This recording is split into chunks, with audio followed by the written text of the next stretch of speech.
Hello, everybody. Welcome to the stream.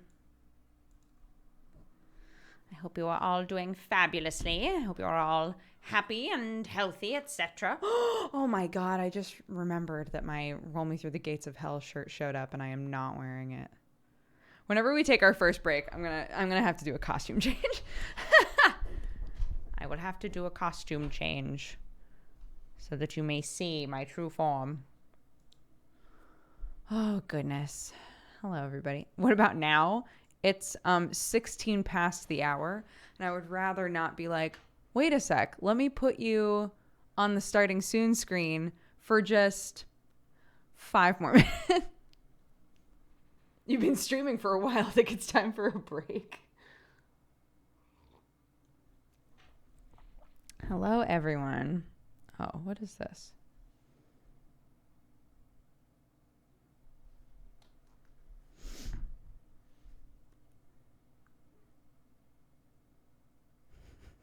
My kid.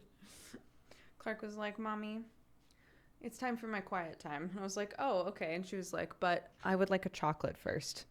Keep in mind, she found a chocolate in our bedroom this morning and was like, Mommy, can I have a chocolate? And I was like, no, we've just woken up. And I said, how about after preschool, you can have a chocolate? Which was such a mistake because, of course, she wasn't going to forget that. So she came home and she got really upset with me at the front door because, like, when, at least for my kid, when she gets really tired, she starts to just, like, doing everything is such a slog. And I was like, honey, Mommy's going to be late for work if we don't just go through the front door, please. And she just refused. So I, like, basically just picked her up and plopped her on the other side of the threshold, right, and closed the door. And she got so upset with me. So upset. And then she looked at me, tears in her eyes, and goes, Mommy, I need a snack for my quiet time. And walked into the kitchen, and I was like, okay. She goes, Mommy, you said I could have a chocolate.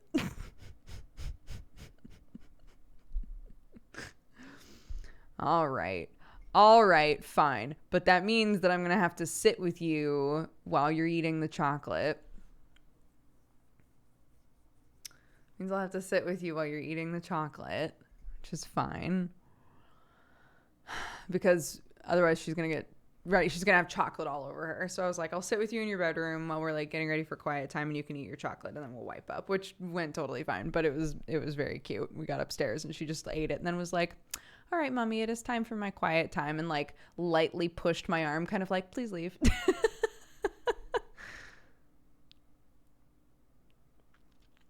okay, bye. I have work to do anyway, madam. I'm a busy lady. Is quiet time nap time? Quiet time is, like, the transition from nap time for us. So if she wants to nap, she can. So today she basically was like, I want quiet time, and climbed into bed. It's like, my quiet time today is a nap, right? But if she's not particularly tired, if she doesn't want to nap, she also make sure that there are, like, quiet toys set up. She can do drawing. She has, like, a little wooden castle thing. She can play with her castle, whatever. Tons of books and things. But it's basically just, like, a couple of hours in the day that is always set aside for, like, Clarky me time.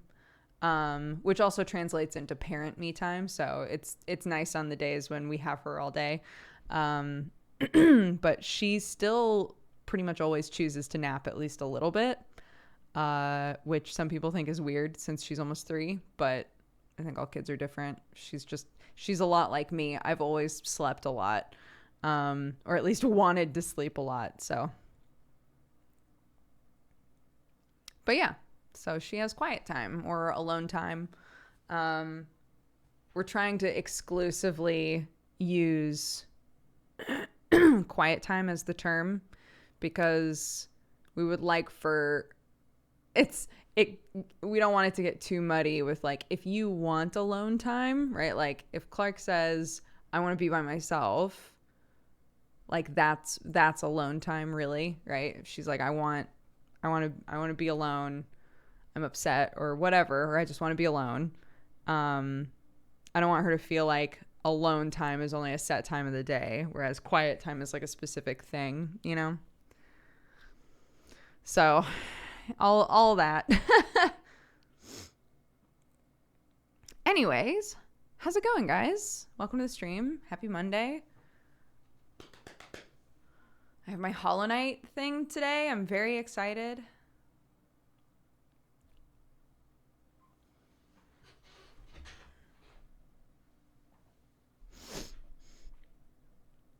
Did you hear Sam scream during his stream?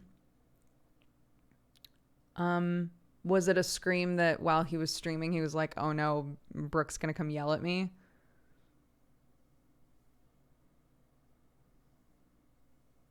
Yeah, it does have, sorry, the Hollow Knight thing does have a name. It's called the Rotting Maw. Hollow Knight : the Rotting Maw.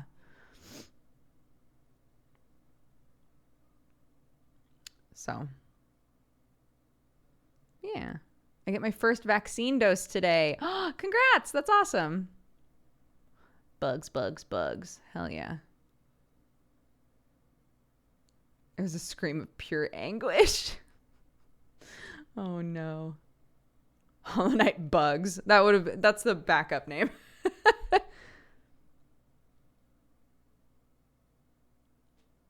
Oh my god, does he have a Swaddaloon? Wait, did the Swaddaloon die? Is there still a Swaddaloon in the game? Is a Swaddaloon in the game? Does someone have a Swaddaloon?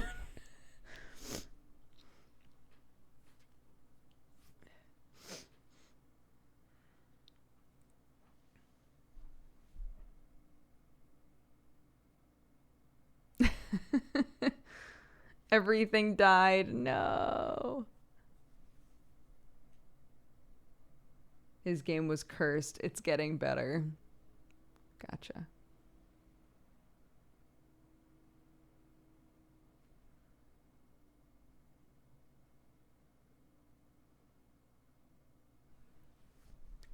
Always an ear out.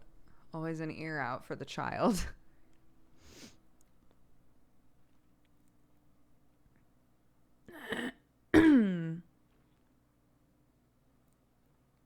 The little kitty tower. I know. I keep putting them on it and being like, see?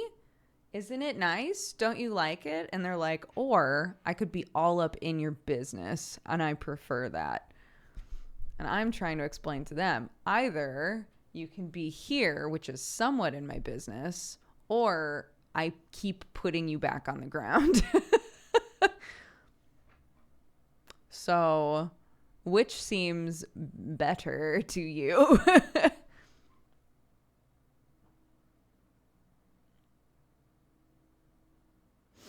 A heated blanket? I don't think they need that, really. They do love me. I'm very lucky. I have very sweet kitties. Oh my gosh. I have a day for the D&D game with Sam's family. They were asking me about it, which was really exciting. I was like, oh my gosh, you're asking me? They're like, when are we doing that?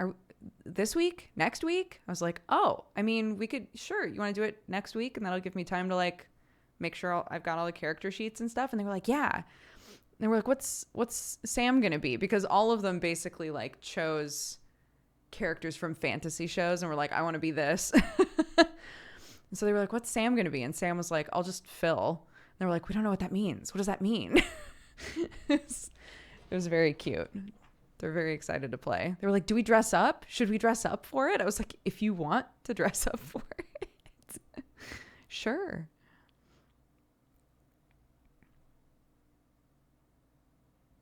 They were like, should we like learn how to play ahead of time? And I said, honestly, we've played with a lot of people who have never played before. And I think Sam and I are pretty comfortable with like explaining how the game works as we play and like what your sheets are once you have them and stuff. And they were like, okay.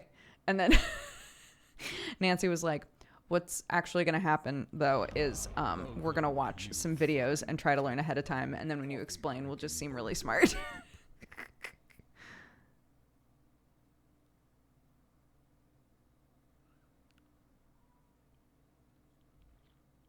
It's very cute. Got a lot of fun stuff going on. I also asked for feedback from my play-by-post group. It's like, is there anything about it that's like, you know, a little hinky? Anything we could like iron out a bit better? You know, as the pacing, blah, blah, blah. And everyone was like, it's really fun. We're having so much fun, which is just very good vibes in my life with group projects right now, which is wonderful. They'll learn the rules by heart before the start. Oh my, I honestly don't doubt it. Having fun is how you win at D&D. Yeah. Guess what, guys? You're already winning. Congratulations.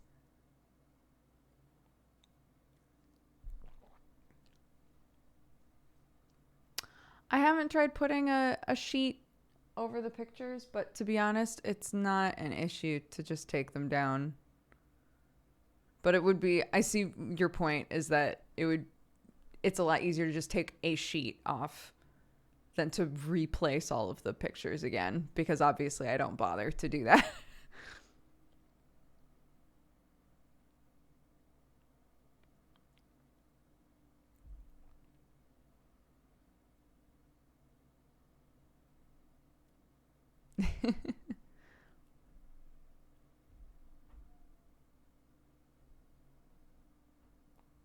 Clarky.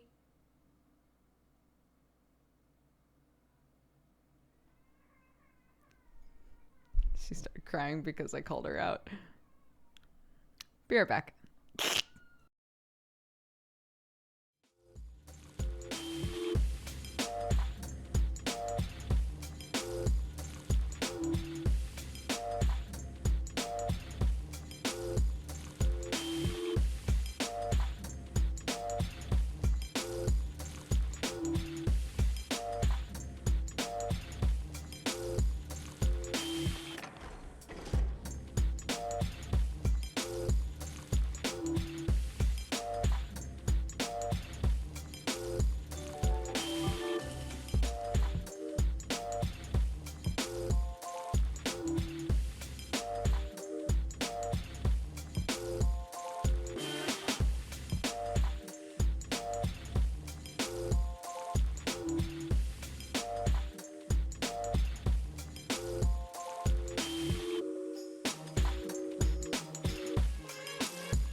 God, dude. Sam can handle the next one. I ain't doing that shit no more. But on the plus side, got our shirt on. Hold on. Let me see if you guys can see it. You can. I think. Wait, okay. Open the gates of hell and roll me through.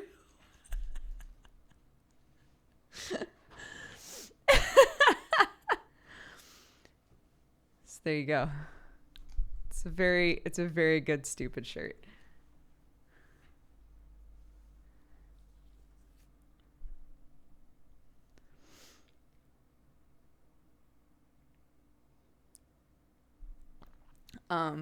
So my kid, right? She starts crying. She slams her door. I go in there and she's like, I was just getting up to play, which is fine for quiet time. And I was like, you're right. Getting up to play is totally fine for quiet time, honey. You just have to stay in your room. And then she was like, but I threw Dino. Like, she was so ashamed. I threw Dino. I was like, what do you mean you threw Dino? And she was like, I threw Dino. And gestured to her stuffed dinosaur. And I was like, well, Dino is stuffed, so I think that it's fine. Do you want Dino back? And she was like, no. Like, okay. So we're good, yeah? We're good? She's like, Mommy, I want a song. And got back into bed. I sang her a song and she goes, but I want to play. And I was like, you can play. That's fine. It's your quiet time. You just do whatever you want. You just got to stay in your room. And then as I was leaving, she was like, Mommy, are those your glasses? I want them. Now, goodbye. It was a lot of just like every step of the way, just, Mommy, what is the meaning of life? Mommy, really quickly. Mommy, just one last thing.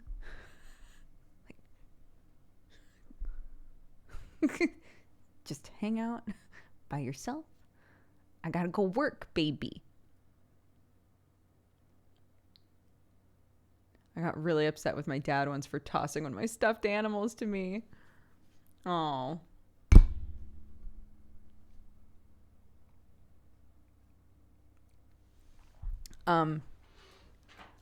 When I had like Barbies and things, I remember the first time I accidentally popped a head off of a Barbie, I like sobbed. And I was so scared to tell my parents because I was like, I broke it. And I went and told my dad, and my dad looked at it and goes, oh. It just like pops it back on and hands it to me. And I was like, oh my God. So there you go.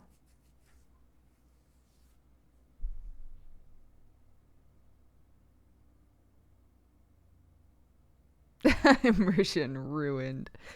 Immersion ruined indeed. He can fix anything. My daddy is the best.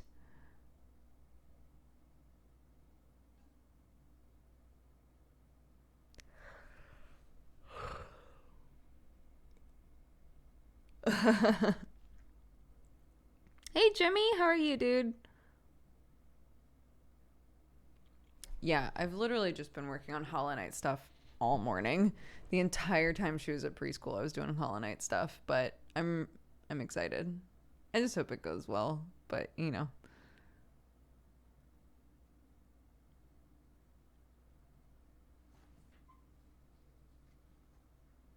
Yeah, Fate campaign is tonight. First session is tonight. Hi, Wizard. How are you? Well, keep in mind, some people have gone through daylight savings now, so sometimes get adjusted. If you thought that I was late today, it was probably because you had daylight savings time and I did not. So America, some areas in the United States have jumped forward an hour. Not all. It's just some. And we have not done that. So 9 p.m. GMT is now 2 p.m. Pacific time, I believe.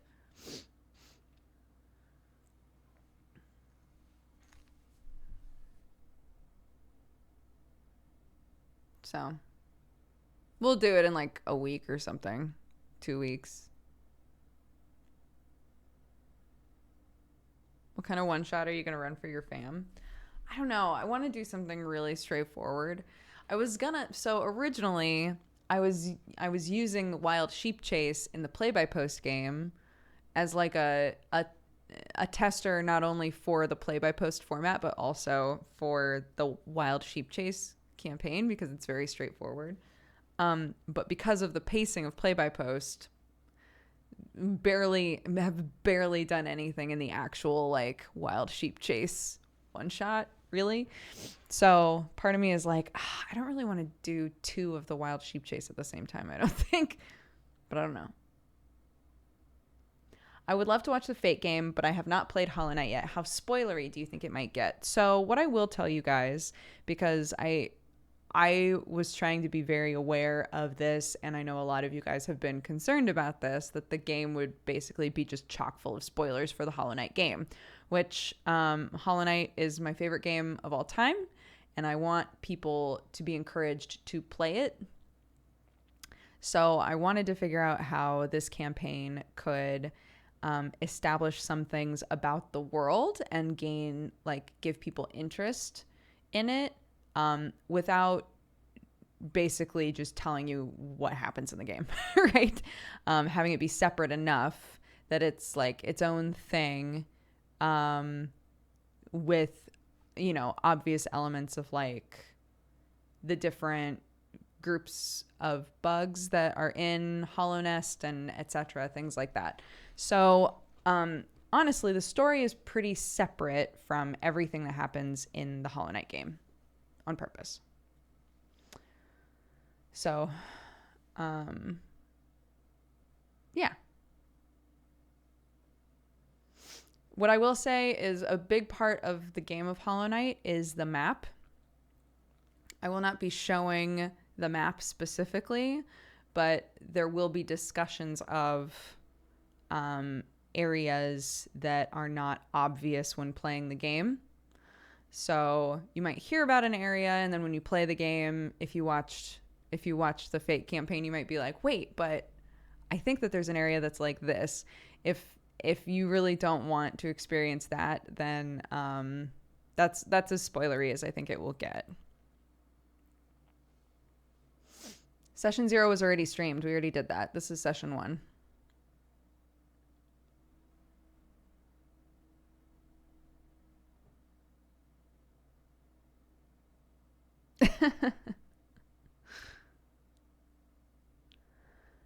No, a lot of today was like Danny finished the PNGs of all of the characters, so putting in the code to figure out how to make them move with like the different Discord people, and then getting the overlay working and making sure that all of the music that I want is in Roll20, setting up the extra tables that I need, and that's the sort of stuff I was doing this morning. So are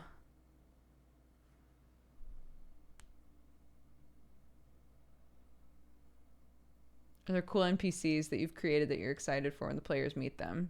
Yeah, totally. I'm not going to tell you who they are, but yes.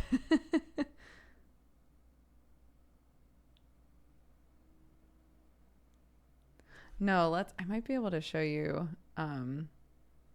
mine working. Wait a second.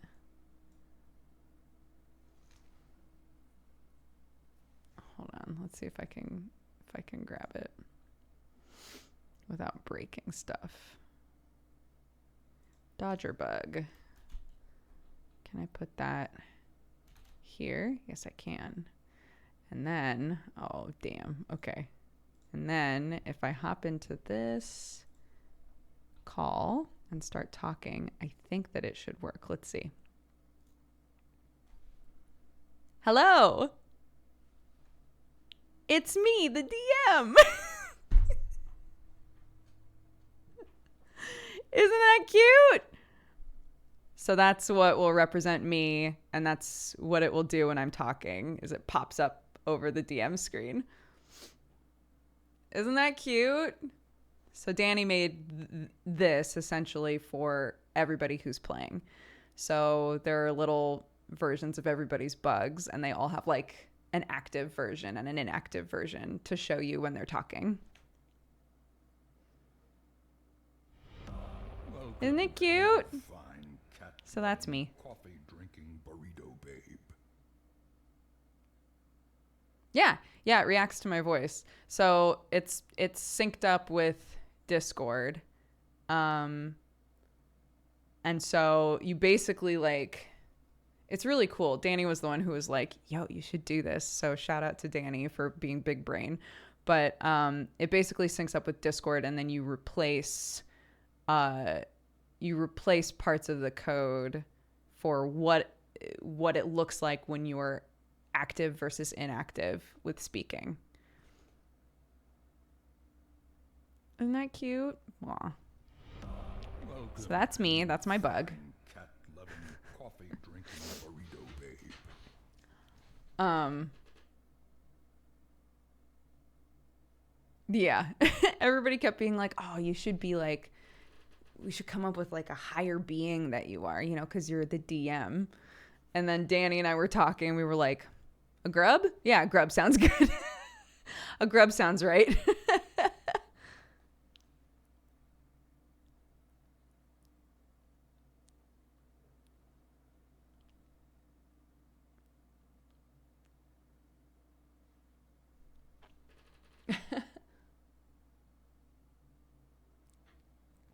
Nine p.m. England time, which is 2 p.m. Pacific time. But again, as a reminder, some areas have had daylight savings, and so the time might be a little bit different for you. You can literally go onto Google and be like, 9 p.m. GMT, so that's our time, 9 p.m. GMT 2, and then put in whatever time zone you're in, and it'll tell you.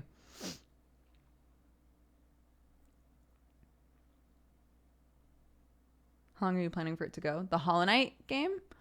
For, like, they're probably going to be like 3-hour sessions. Thank you for playing Zacharias.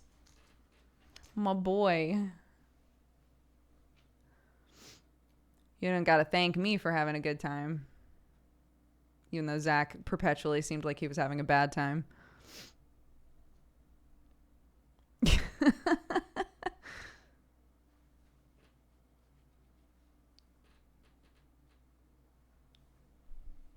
What time did you start the stream today? Like now? I don't know, 1:10? Something like that? Because my child is a lot right now. Oh, thank you.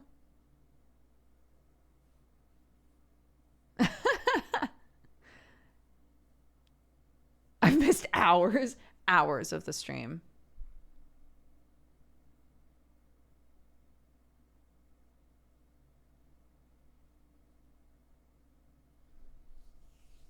I just started watching Misdemeanor, and Ayla's is great. Thank you very much. My other moody boy. Now I only play one moody boy. Oh my gosh.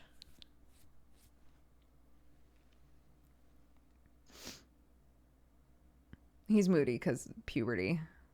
It's different. He's going through different shit. Yeah, all of my moody power, I can just funnel right into Ayla's now. He'll be too powerful.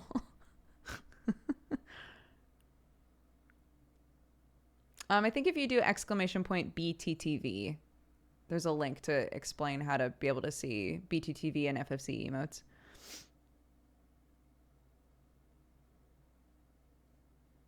That game is called Misdemeanor. It's an IO game. So if you've watched Goblins of IO or any of the other IO games, Misdemeanor is like a found family pirate game. I don't think that was the intention. It was supposed to just be a pirate game, but it's turned into like it's big found family vibes. And I play Alis, and Alis is 13, and he's a sorcerer, and he's very powerful, but does not really know how to use it. So we've got a table that has been co-opted into being named the Little Boy Magic Table. That's basically supposed to replicate the idea that like he has a lot of innate power that he doesn't know how to use properly. And so there is a percentage chance that he accidentally hits an ally with his power, or maybe it's a good thing and his power does max damage, right? Yeah, it's very, very fun. It's a very fun game. Yeah, it's viewable. Yeah. We're in season 2. It happens on Brett Ultimus's channel. Yeah, you can watch season 1 on his YouTube, but we do it every Friday night. It's now the little teenager magic table. Poor Alis.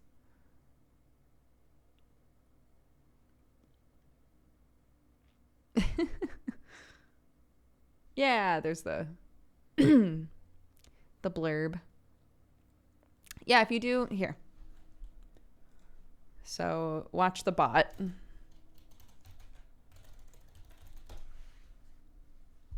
So the bot just posted a thing. That's the Twitch channel when it happens, the YouTube, the players, all of that.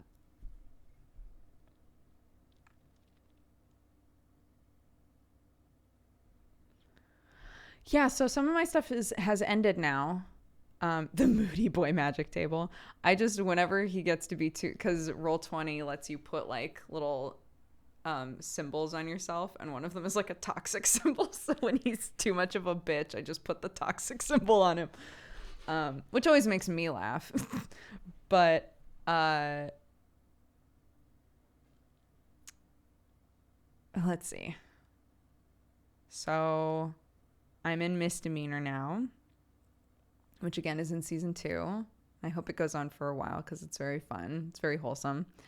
That happens on Fridays. I'm on Godforged, which happens on Sundays. So we just did an episode of Godforged. Godforged is I think what you would expect from a D&D campaign. Our friend Joe DMs it, and he's fantastic. He does some really cool story setups, and his characters are wonderful. So I play a rabbit person in that, which we've been goofing because Unearthed Arcana has just been like, hey, do you want Feywild creatures like rabbit folk? Like, god damn it. So we're trying to figure out what of like the new Unearthed Arcana rabbit folk stuff we want to incorporate into this homebrewed rabbit race that I'm already playing, if anything. And I guess you could Callous Row, I guess you could throw in there. I could add that to the thing maybe, but that's like a VR LARP that's loosely based on Shadowrun, and I play a mushroom boy in that. BOI. He doesn't really have a gender, but can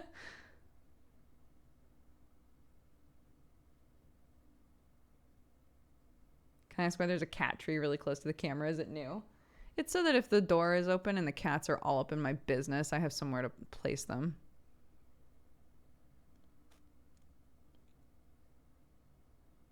You're the mushroom kid on season 1? No, I was not in Calistro season 1. I've only been in 3 sessions. So I was in this second wave of characters that entered in season 2.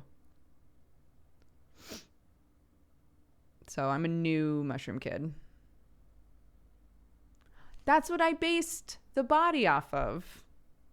Is Stanley, I think his name was, in Spiritfarer. I was like, Sketchu, I want 4 arms. Can we do that? Can I have 4 arms? And Sketchu was like, sure. So I have 4 arms.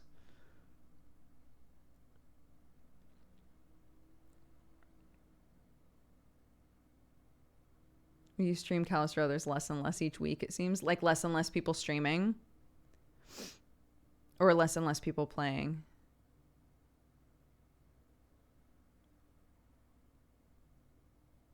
I'm ignoring this dumb joke you're all putting in chat right now.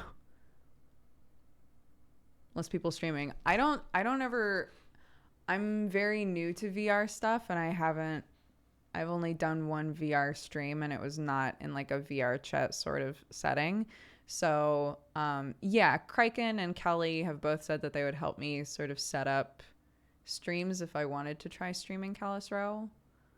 So I might try to. I'm just still trying to get comfy with even playing it, you know? No, I had never played VR chat before I said that I would or was interested in doing Callus Row. And then everyone was like, well, you got to play some VR chat. You got to lift up your trust level so that people will actually be able to see what your model is doing. And you have to make sure that you're not going to get motion sick and et cetera, et cetera. So play some VR chat. Now here we are. Yeah, so that's the thing is that apparently on Fridays are when Callus Row happens, but it's also when they tend to do maintenance. So, seems like a terrible day to do Callus Row if that's always their maintenance day. But like, not this last time, but the time before, my model was wigging out and I could not, I was getting kicked out of the game constantly. The same thing was happening to Lawman. So I think a lot of people weren't streaming because of that. But yeah.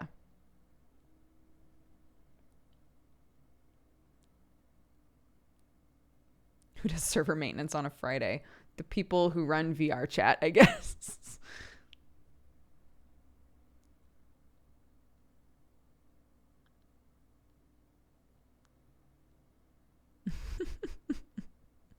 What are you going to do? Also, hi, Alex. VR chat is a fascinating mixture of wholesome and something else.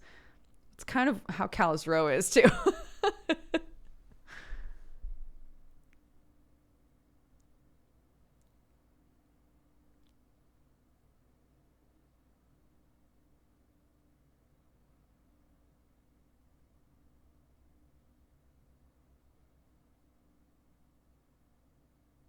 I wish maintenance days were more universal between games. I don't, because then, like, what would you play while everything's under maintenance? Did you know you're sat in a Discord channel on your own? Yeah, I was doing it to... Alex, were you here when I was showing off my bug? It's because I have to be in the Discord voice channel in order to show off my bug. He pops up when I talk. Isn't it cute? I know, it's very precious. Kelly's here. Kelly, look. It works. Isn't it cute? So yeah, that's why I'm sitting in there by myself. There is a reason, okay?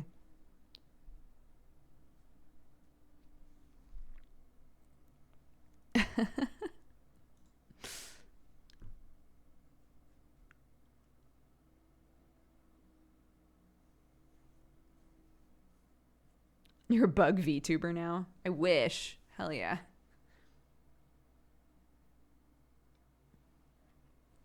I was like, do we tell her?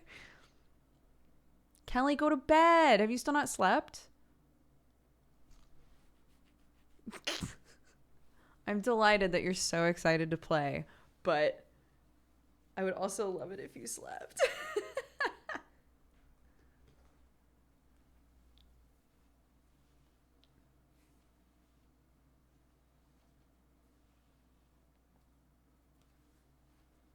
What bug are you going to be, Kelly? I can show you her bug. She's an orchid mantis. I made a little table for myself this morning that has like basically just a blurb of what each person's bug can do.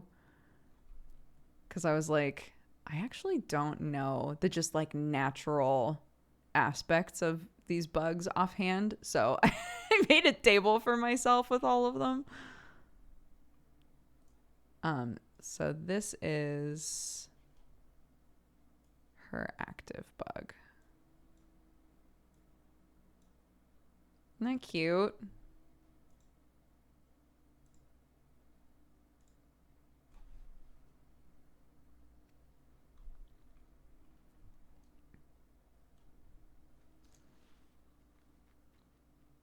scary and cute. She's an orchid mantis. So she looks like a little flower.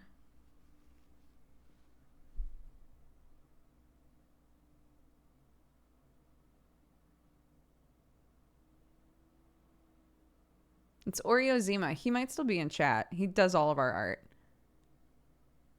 Yeah, thank you. Amarian just proctored our thing for Danny. It does start tonight. Yeah. Let's see. It's like 2, 3, 4, 5, 6, 7, 8, 9. So in 7 hours, we will be playing. It'll be like 3-ish hours long. I can't believe I got a crush on a mantis.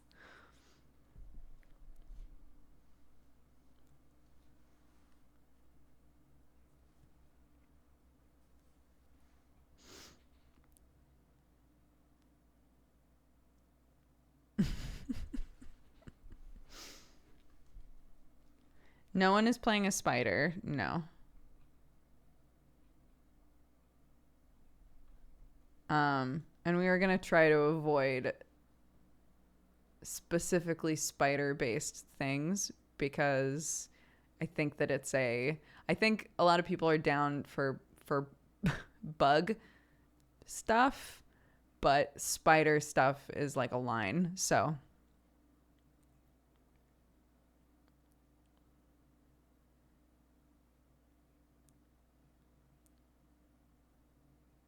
yeah.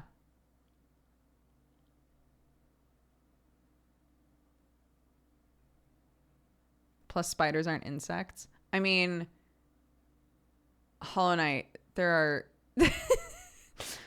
lots of shit that is not bugs in Hollow Knight. There's an entire, well, maybe I shouldn't say that. I'm not going to spoil stuff about Hollow Knight, but pretty quickly in the game you find out that it's not just bugs down there.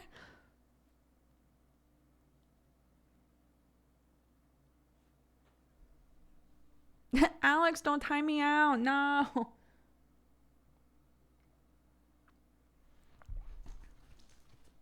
Open up the gates of hell and roll me through. I love this shirt. It's very cute.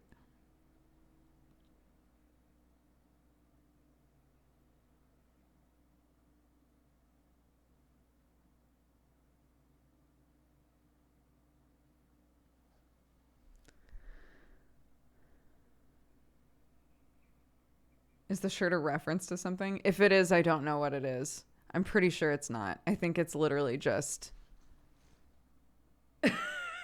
I think it's just this. I think it's just a rat/possum on a violin.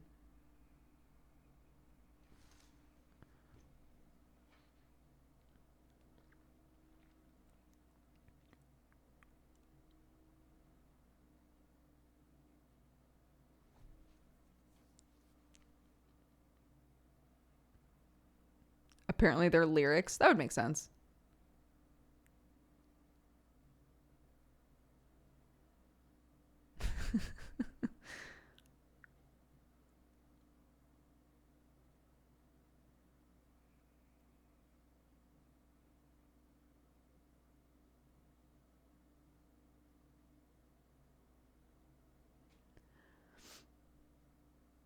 I would agree with that. I think that, like, some bugs in Hollow Knight read as specific bugs, but, like, the style of the game in general, I think makes it more palatable. Again, depending on where you are in the game. There are areas in the game where they purposefully bump it up. But overall, I don't know. I'm not somebody who's particularly affected by like insects and bugs and things. So it's hard for me to know whether or not Hollow Knight is overly creepy to a person that does not like that shit. But it is very cartoony in its style.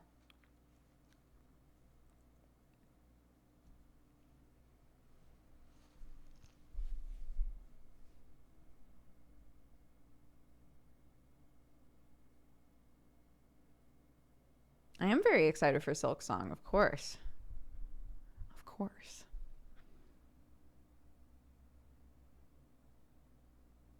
Again, don't spoil stuff about Hollow Knight.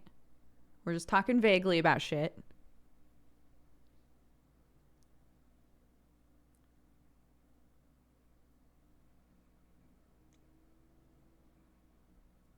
Where you at with Loop Hero? I'm still on chapter 3. I've been playing it very like vaguely, if that makes sense.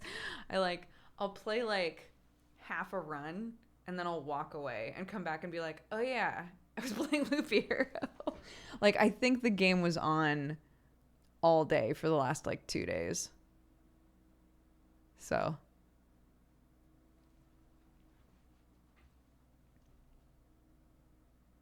Hollow Knight is great. It is.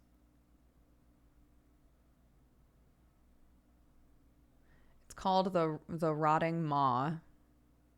Hollow Knight, the Rotting Maw is the name of it.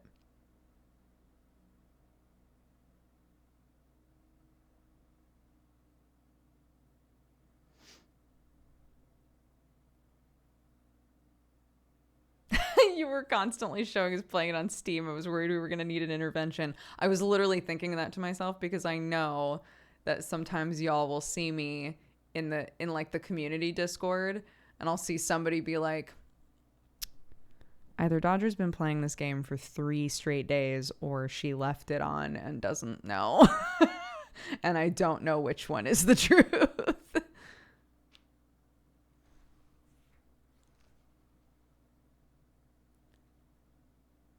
Thanks to you and Barry, I became obsessed with Loop Hero, beat it after 33 hours. But goddamn, I did nothing else for the past week.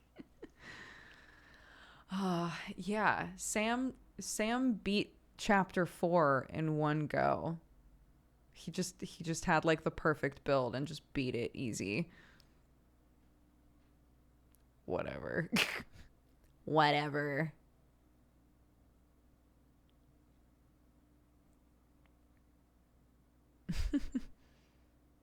Chapter 4 is so hard. I can't beat chapter 3, dude. I actually went back because I was like, maybe I can find some like really good artifacts redoing chapter 2. And now I'm running into issues with chapter 2 as well. And I'm like, what happened to me? What's going on here?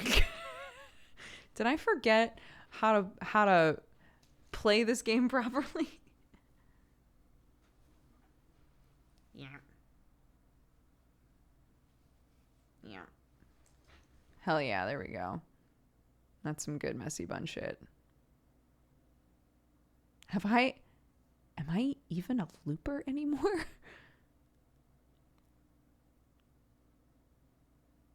Do you know what build he used? So I mean he streamed it.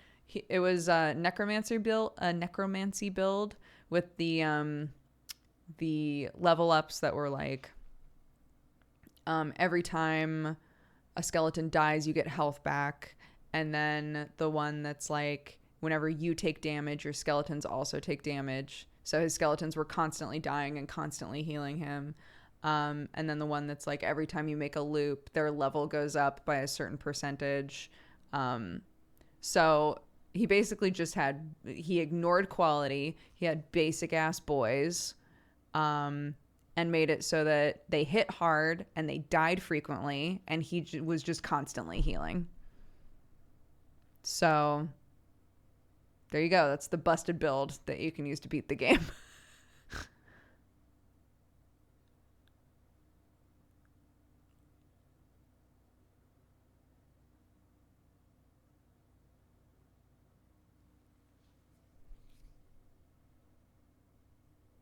Loop Hero. This is Loop Hero.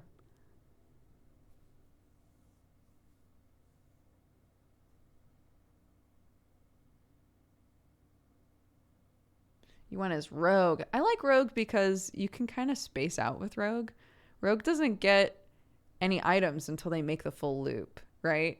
So you don't have to worry about like, oh shit, did I fought a couple of things. Did I get a thing that I should be putting on myself? You don't have to even think about that until you make the loop. And if you can get that level up that's like, you get less stuff, but it's like way better quality. Oh God. It's so just like, all right, and pause. put on all of this shit that's way better than what I was wearing a minute ago and continue. Great.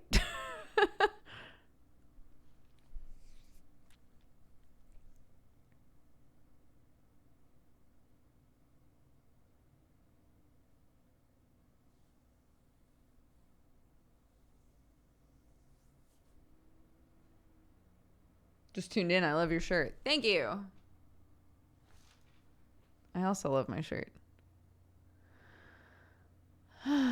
Yeah, I think they're doing an update that will make it so you can make the game faster. Because currently you can do 2 times speed, and people keep like going in and not breaking the game, but adjusting the game to make it even faster than that.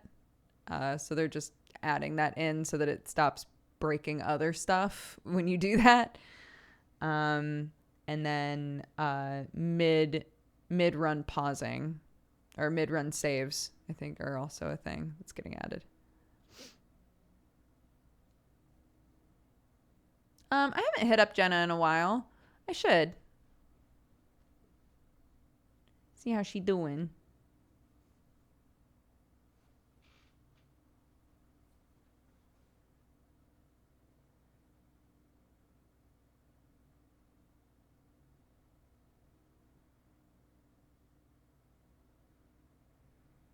I can't always play through the whole Lupa. I don't know why the term Lupa makes me laugh. I also cannot always play through the whole Lupa, and thus I left the game on for 2 days.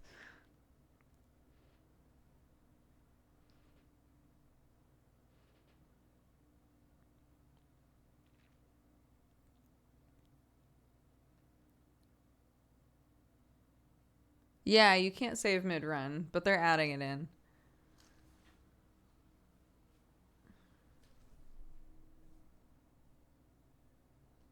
Exactly. That's why I call them popcorn games. Loop Hero is a popcorn game. Or a chicken nugget game. However you want to think of it. It's like a little bit of joy. It's over and done with pretty fast. But you can always go back and grab another one if you want. You can always loop again. Popcorn chicken, if you will. Exactly.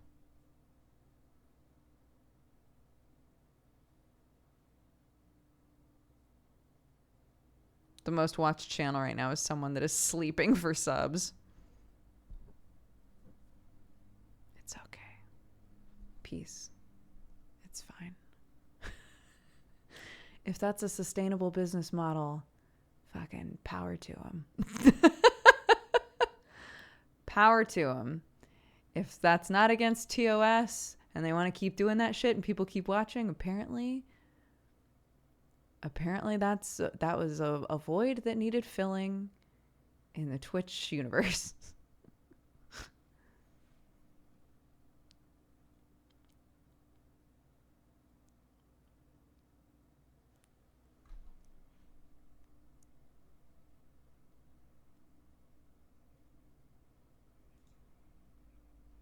Oh, I could never do that. I strip in my sleep. I could never. I would wake up and be like, "Welp, I'm banned."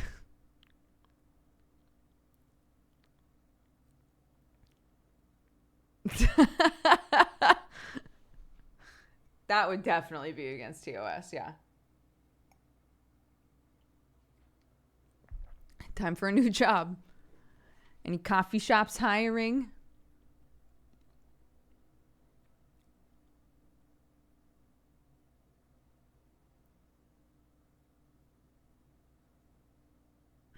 Yeah.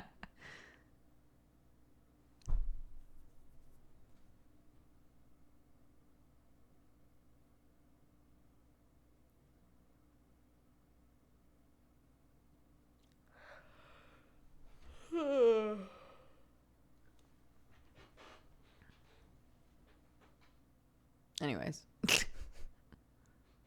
Yeah, I transform into my husband in my sleep. The reason actually that I stream and then he streams after is because I am both of us.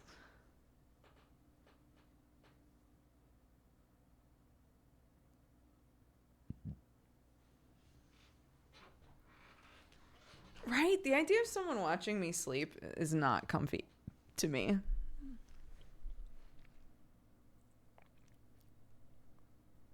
Who's Clark? Sherlock is Clark.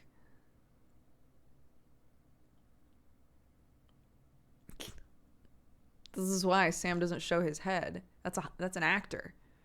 That's an actor.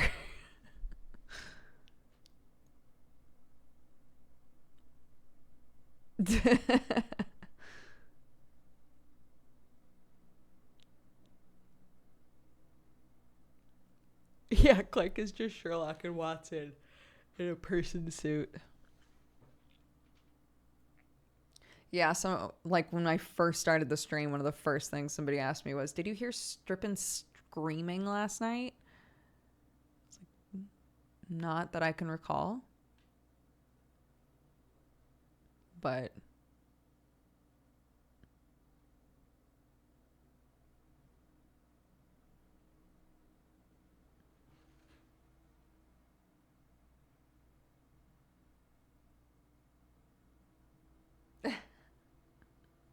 I don't understand. Nuzlocks are so punishing. I don't get the joy of a Nuzlocke.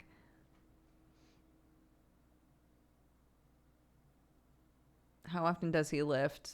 We have a toddler, so every single day.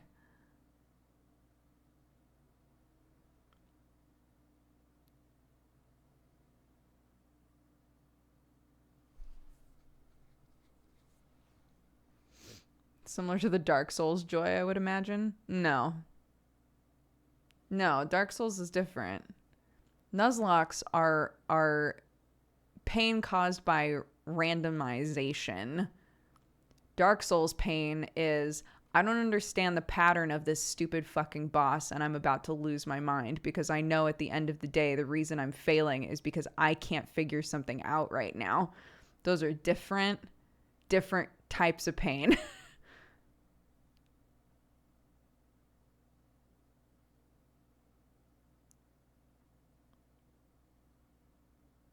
Sure, if you want to do a Dark Souls randomizer, then you're not a human, and I don't know what's happening with you, but but surely no one would choose that, surely.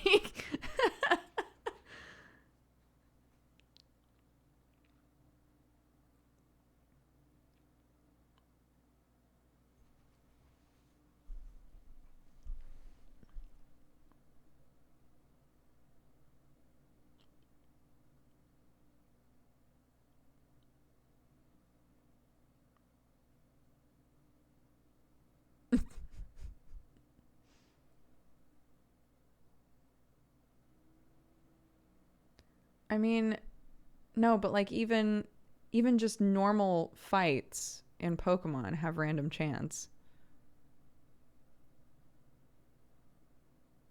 Even if you're just playing basic ass Pokemon, there is random chance involved in every fight.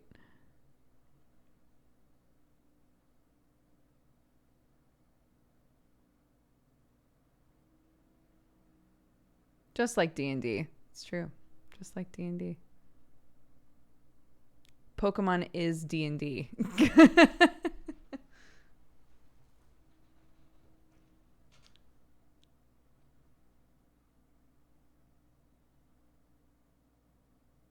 It's like D&D with no saving throws. My poor boys.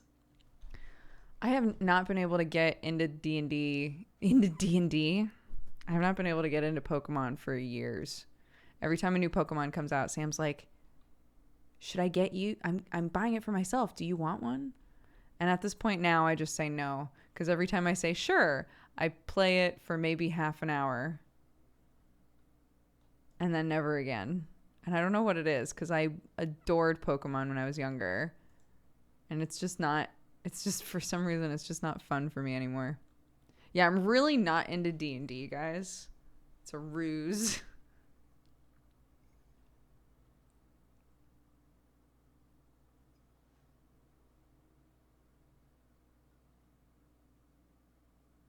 Did you ever get into Magic? I never got into Magic. I would say I never really got into it. I played it with friends because it was something I could play with my friends, but I don't play it for for the fun of playing it. Does that make sense?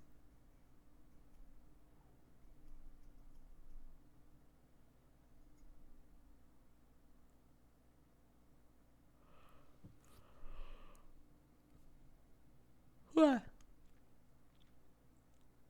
I used to love Magic the Gathering, but it costs too much. That's fair.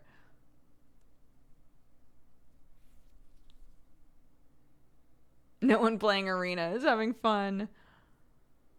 I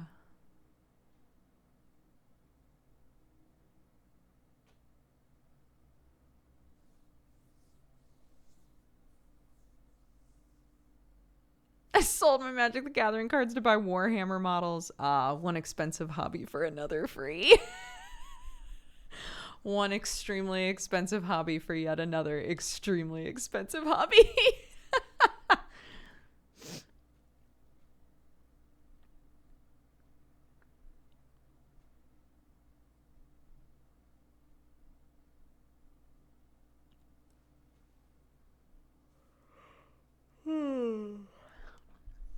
Oh my gosh. Maybe if you nuzlocked the Pokemon games, you would enjoy them more. Maybe? Do British people hike? Yes, they do. And yet another episode of my sister-in-law and I are on the same vibe length. When we were all talking about D&D stuff, I was like, you know what I've been really into lately? And honestly, for the last like year or 2 years of my life, is watching videos of people turning vans into like a travel like place to live and going for drives. And Nancy was like, I think I've watched every single one of those. I was like, should we make one? This is like every conversation I ever have with Nancy is Nancy being like, I just really want like a tiny house with a farm. I just want like a small area for myself to live and then lots of land for animals. I'm like, we should build a tiny house. We should just get some land and build a tiny house on it. And she's like, yeah, we should do that.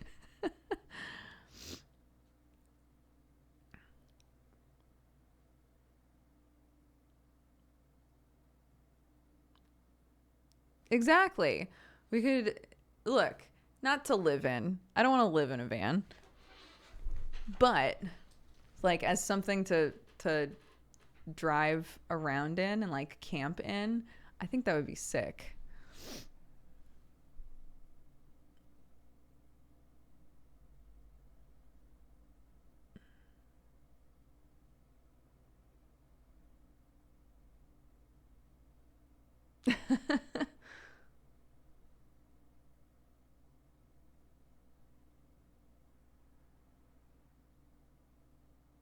Nancy is fully in the mindset of like, I just want to be by myself, no kids, with 8,000 animals and my tiny house. That's the zone she's in.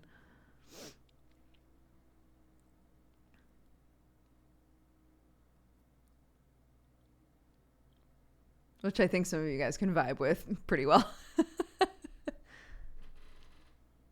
Why did I always think the saying was 2 peas in a pot? Incredible.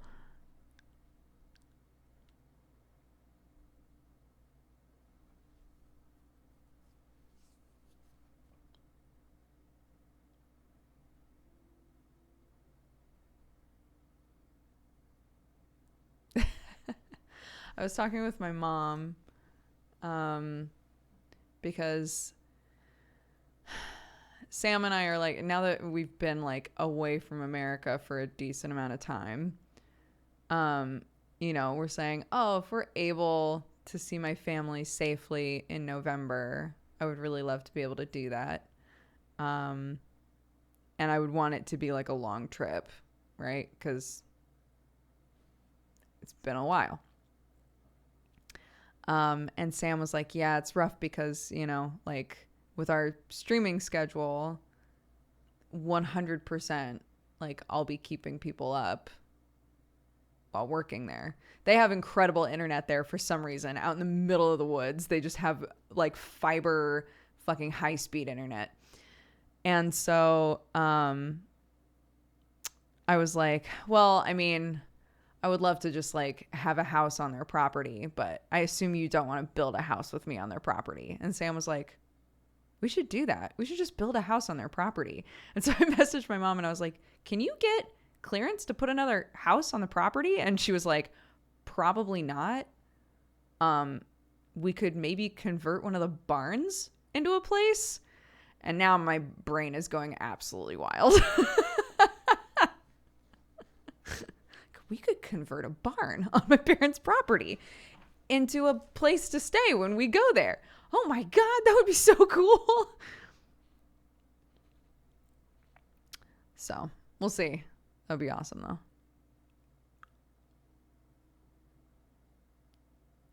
Right? I was like, oh, but as long as it's movable, right, then it would be fine. And Sam was like, well, a lot of like mobile homes aren't going to have the space for us to live and work in, which would be the idea, right? Is that we could work in it away from your parents and not be disruptive. I was like, oh, I guess that's true.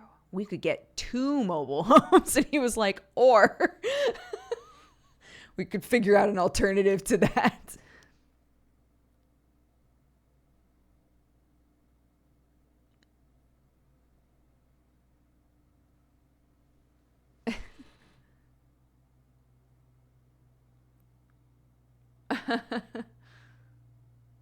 Dude, people are coming up with so many really cool, like, just like pod house ideas, basically. Just like easy to build, easy to make plans for homes for people.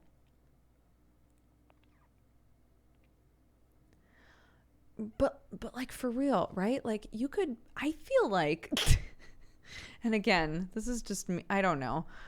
This is just me like looking for everything to be like a fun project when it doesn't need to be. But I'm like, I mean, technically, if, you know, obviously we couldn't like stream at the same time with this, but we could just buy a trailer and like soundproof the shit out of it and just work out of the trailer. Right?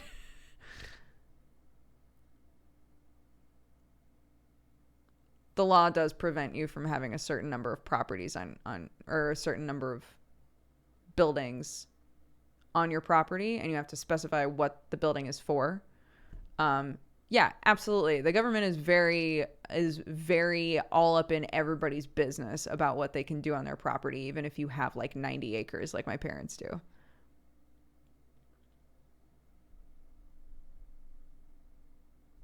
Which is really dumb. It's very stupid that my parents can't be like, we want to put another house on our vast amounts of land for our daughter.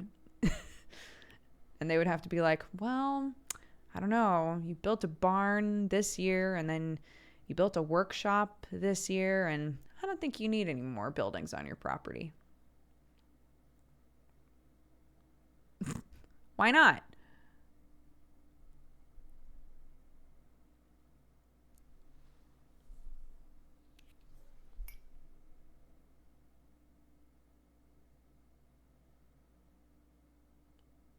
Right? Yeah. And then I'm also like, I mean, we could just clear a space in the woodlands and plop it in the woodlands. Nobody would see it unless they were looking for it.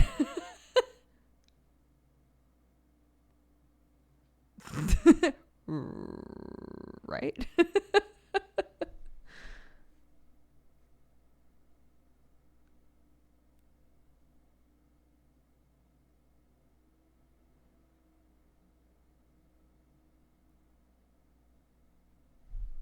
Yeah, I agree with that. I think that, you know, if my parents were different types of people with no regulation, they could just be like, hundreds of people live on our property.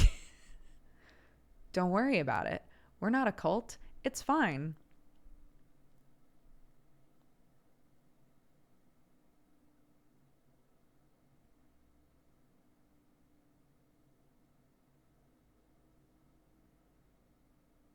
Our farm is in Oregon. They have 90 acres of land. Most of it is untouched woodlands, which is tight. So I grew up in the woods, basically.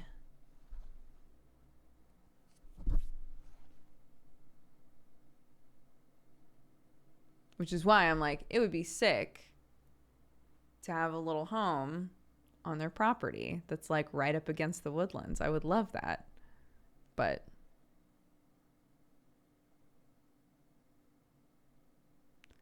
has to do with taxes. I have 300 plus acres that are zoned as forestry and agriculture.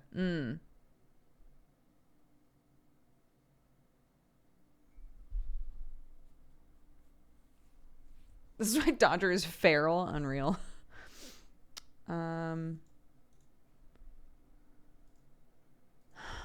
Let's open this. And then we can take a whittle break. Get ourselves some water and shits.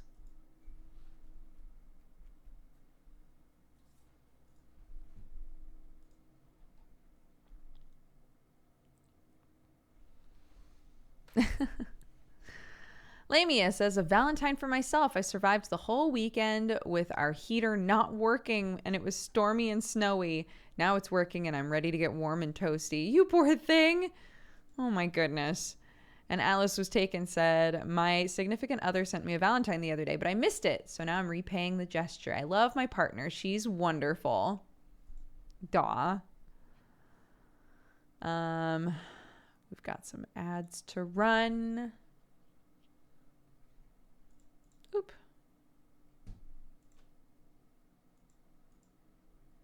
Great.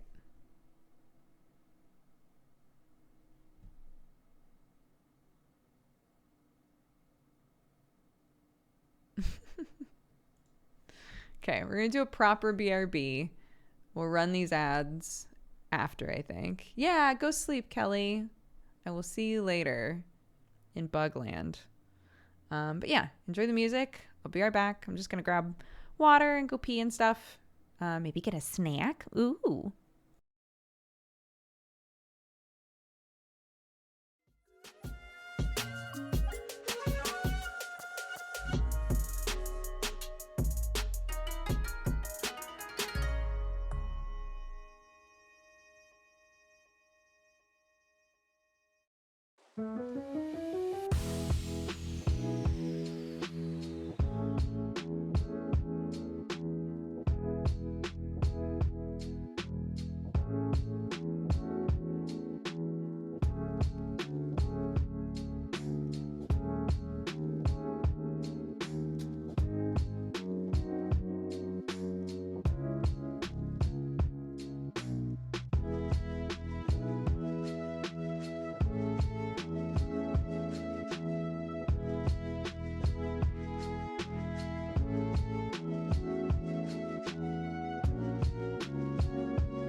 Hello. Quick stop. I think I'm going to adjust that Hollow Knight command. One sec. Oh. Hello, I'm here.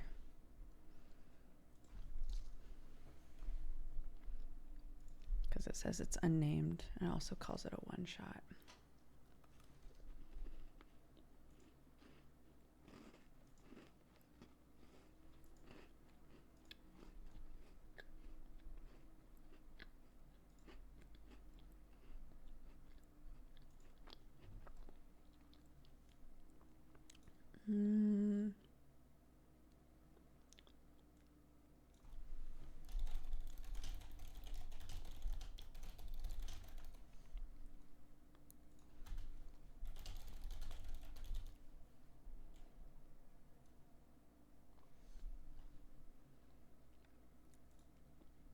Okay, and then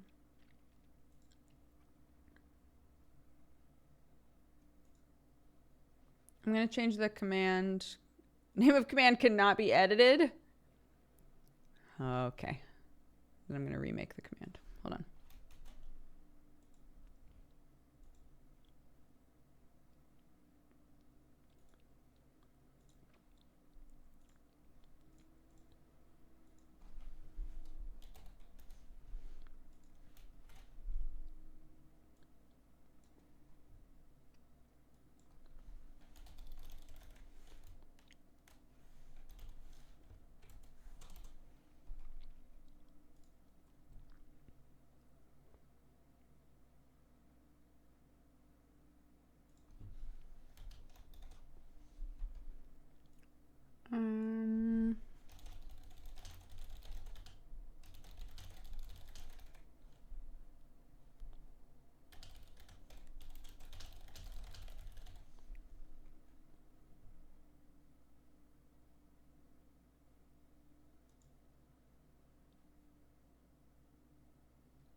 Maybe I'll change that again.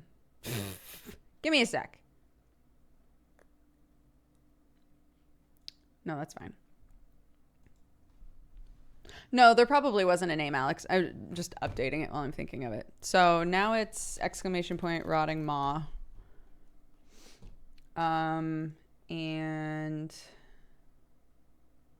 I'll change it in the D&D one as well.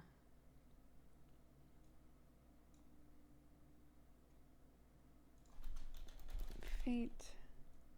Use exclamation point. Save. Welcome, Okay. You fine. No, I did it. I finished it. Burrito, babe. I think that's everything that needs to be on there. I think.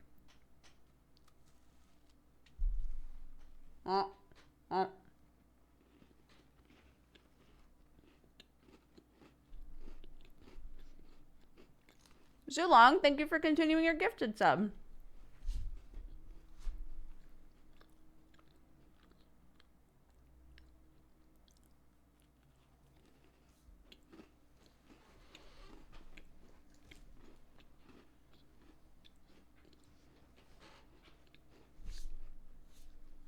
Just eating some jammy Dodgers, you know.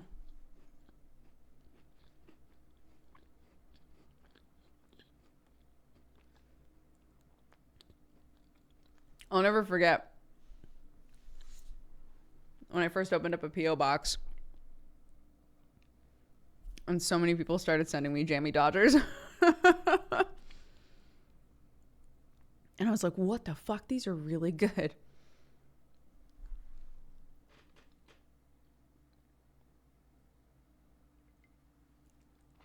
They're very good. Very good.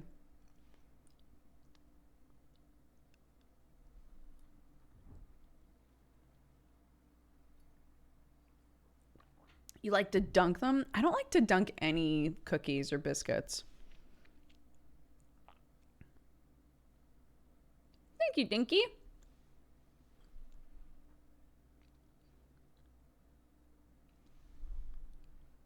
New cat stand. Where did you score it? When we first moved here, so like last January or something. I bought it at the pet store because I was trying to find better litter for my cats, which did not happen.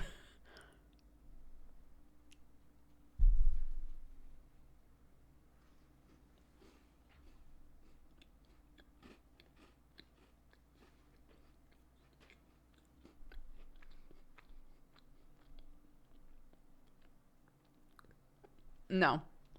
Jammy meaning lucky is not a thing in America, no.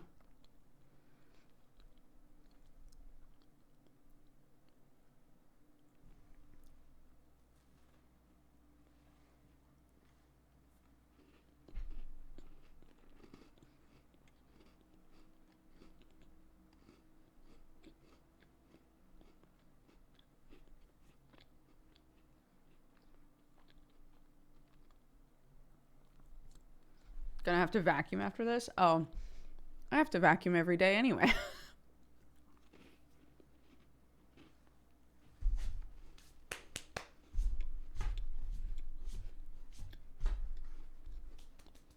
Get them sprinkles on the ground. I don't care.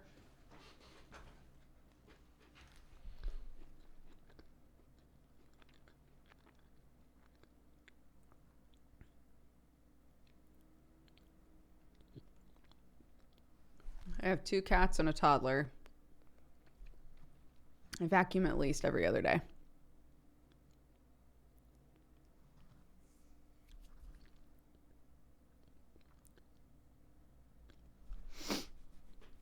No, because, okay, look.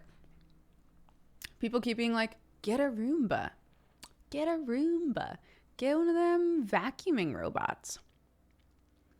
This house we're in right now, as I have said before, is very piecemeal. It's like every room looks like it was just kind of like shoved up against the house and it was suddenly part of the house. Which means there is not a flat floor throughout the entire house. So if we got one of those things, it would get trapped constantly and scream at me constantly. I would rather just vacuum myself.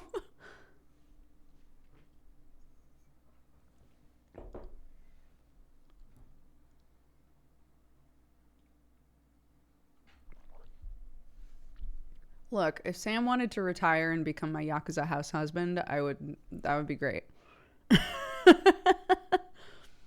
I get the feeling he has, dreams beyond that, but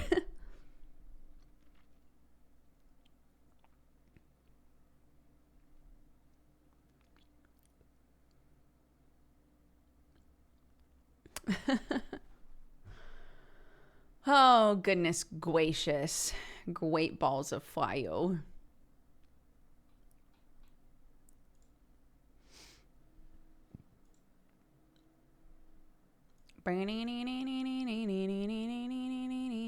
Okay, we're gonna... God. I want to finish Maquette, and another big part of me does not want to play more Maquette, because I'm worried I'm gonna... It's like with any other game where I remember that I ended the stream when I was stuck.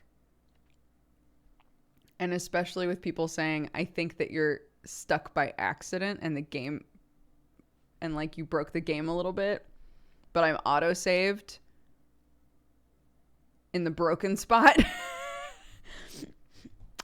I don't know that I can even progress in this game, which is such a sinking feeling. I might just be stuck forever. Yeah, I might have soft locked myself, yeah.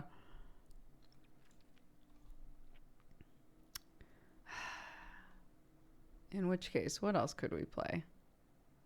Just out of curiosity, what else could we play?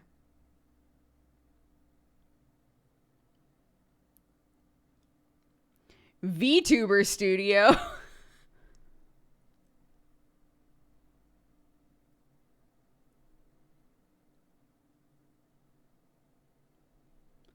Tadpole Tails looks very cute.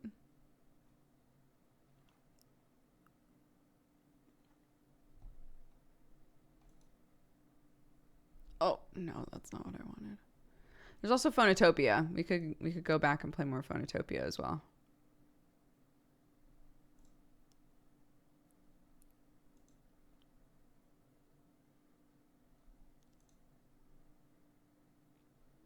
Sir Brante, we never played that.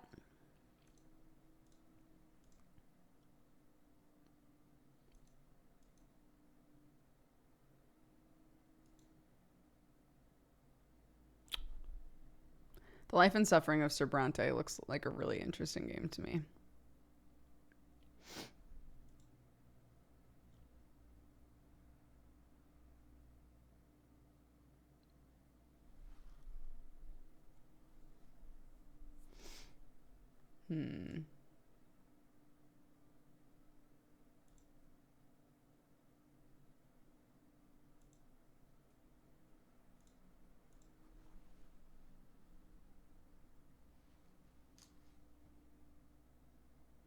Blue Fire also looked very good. Yeah, that was on our list of recommended games as well.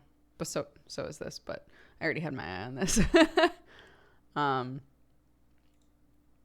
But yeah, I'm also interested in Blue Fire for sure. It's apparently a thick game. So it's going to take a decent amount of time to install it. Okay.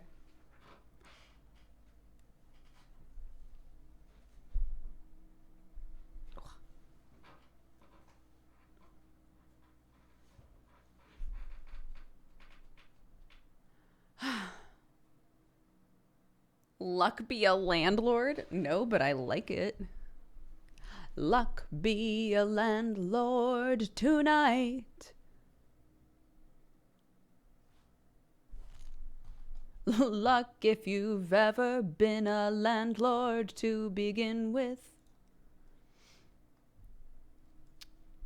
I don't know what that song's about in that situation. When you swap the words, I don't know what it means anymore.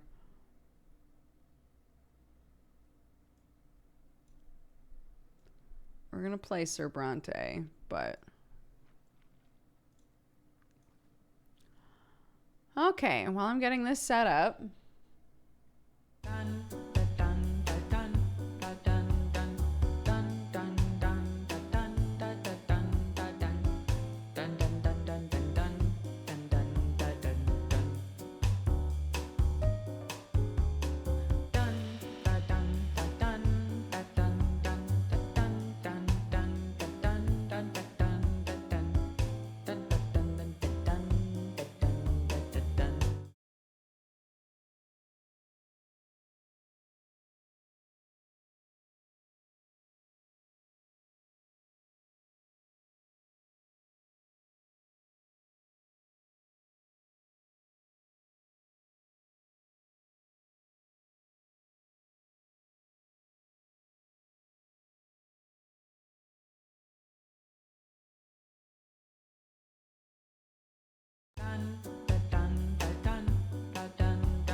Hello. Sorry about that. I thought that I had gone into studio mode, which lets me swap to another scene without changing the current scene that you're looking at. And it turns out I just went to a different scene. It was not my intention. But there you go. Okay, let's see.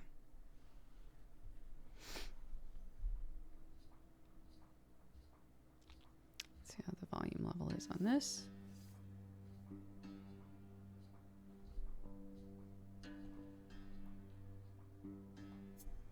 How do you feel?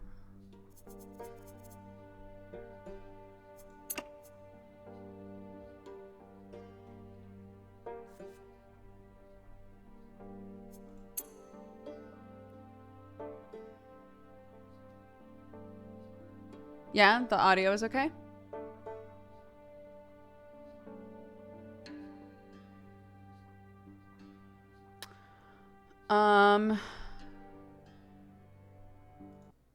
Oh. She stopped. One sec. Let me see if on the store page they have warnings that we can put on this.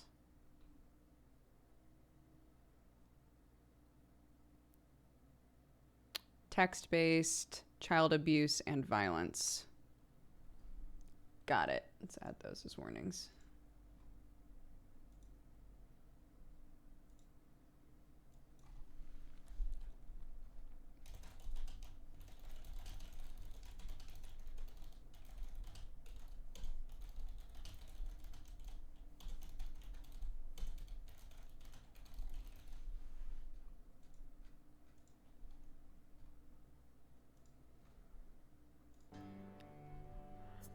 Okay. Oh my god, what's our name? This is our opportunity to lighten up this game that's obviously going to be very sad.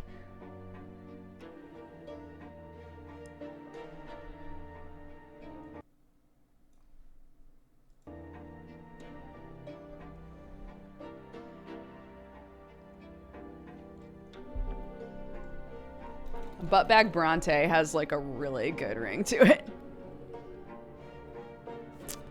Okay, let's see. You will see the consequences of your possible choices in advance.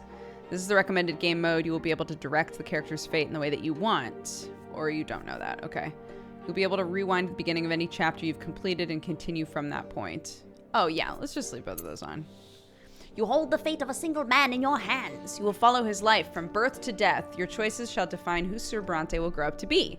You decide his personality, social status, and what mark he will leave on society. With every step he takes at your behest, Sir Brante's character will change and evolve. Your decisions will close some doors for him and open many others.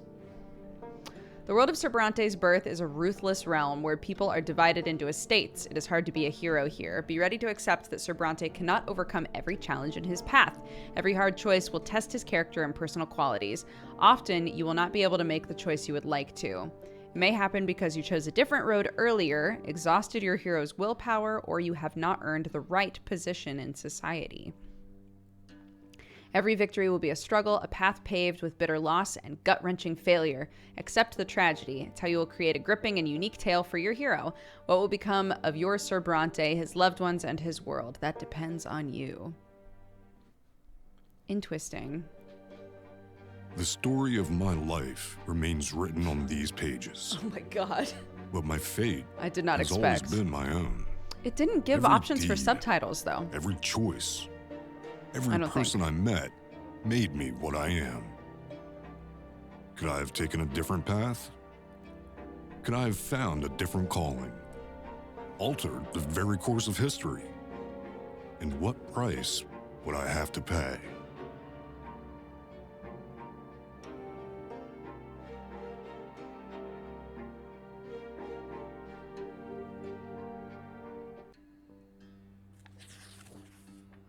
Could I have been called something other than buttbag?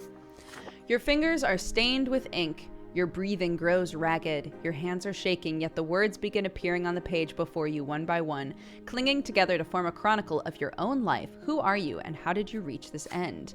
You were born, raised, and lived your entire life in the blessed Arcanian Empire. In this land, a man's destiny is predetermined at the moment of his birth. Whether human or Arcanian, nobleman, priest, or lowborn commoner, all bent to the divine will of the twin gods. Each life is naught but a single cog in the universe's immeasurable machine.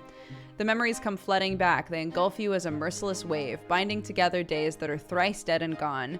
The dreams of your childhood, your adolescence, your youth spent in the capital, years of peace teeming with life, and a war drenched in blood. High ranks and lowly deeds, opulent palaces, secretive city back streets, fields of battle, and faces. So many faces of the people you held dear, the people who walked this road by your side. Such was your life, now all exposed by ink erupting onto the page. With your every step, you sought to change the world as you saw fit. The choices of your upbringing, the path you carved in your youth, the fruits of your struggle, the consequences of your sacrifice, all of it led you here to the end of your time, and every choice had a price. Years and years later, the crossroads of your life echo in your memory, the pain and joy inextricably intermingled. Could you have taken a different path, chosen a different calling, found a different place in the world? You had the power to alter the very course of history. On the verge of death, you struggle with doubt, seeking answers to the last and most crucial question of all. Your life, of all the paths in life, why did you walk this one? Did you choose your own fate, or was your life shaped by forces beyond your control? What determines a man's destiny? The world around him. Your final hours in this world are upon you. You close your eyes. In your mind's eye, you see them once more, the faces of your family, your friends, your foes, your underlings, your rulers. One after another, you recall the events that changed you forever. In that moment, you know the truth. You are part of this world. You are its flesh and blood. Your family, your hometown, your empire, they made you what you are. Your destiny was the sum total of your upbringing, your social status, other people's choices, and the age in which you lived. But are you right about this? Is this all true? To learn the truth, you will have to return to the very beginning, remembering every step you took along the way. On these pages, the story of a man named Buttbag Brante will live once more.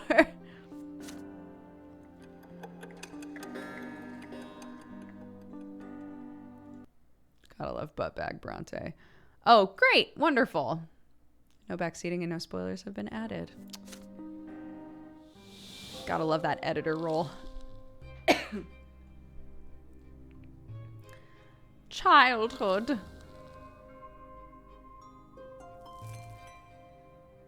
Where life begins. First words, first unsteady steps. You are but a small child learning about the world in which you were born. To you, everything is so new and baffling and so unforgiving. A long, trying life stretches before you, so many feats and faults, so many fateful choices to come. Yet you are already sowing the seeds of your future self. You are learning to live and survive in the world, looking for a place within it to call your own, choosing your future destiny. Who will you grow up to be? I don't know. In chapters Childhood, Adolescence, and Youth, you will live through your hero's coming of age. You will shape the protagonist's personality, his qualities, and relationships. By the end of the prologue, you will determine the estate and future occupation of your hero. Only in adulthood will he start to influence the world around him, and even the ultimate fate of the Empire. Who will Buttbag Brante grow up to be? That is your call. Wonderful. Who will you grow up to be? Events in the personal life of the hero that can happen in this chapter.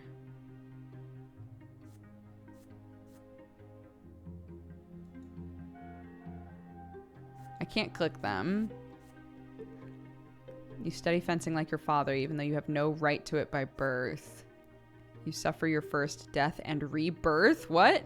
You experience an insight when your mother tells you about the ways of the world and the lots of its inhabitants. You challenge the sacred order and attempt to seize a noble lot. Whoa! As a child?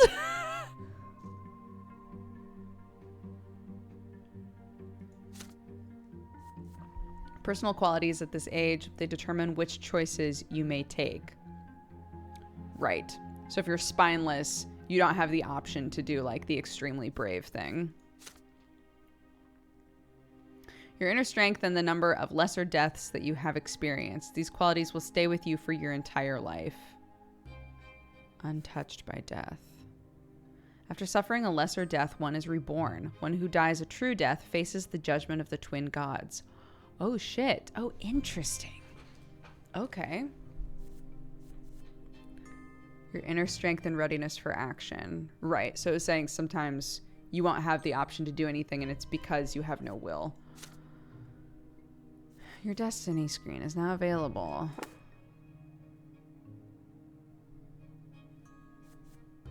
Okay. Personality. Buttbag Brante. Lowborn. I'm growing up. Tarnished honor. Moderate means. And peace. Stefan Brante is the heir to the throne. Gregor Brante.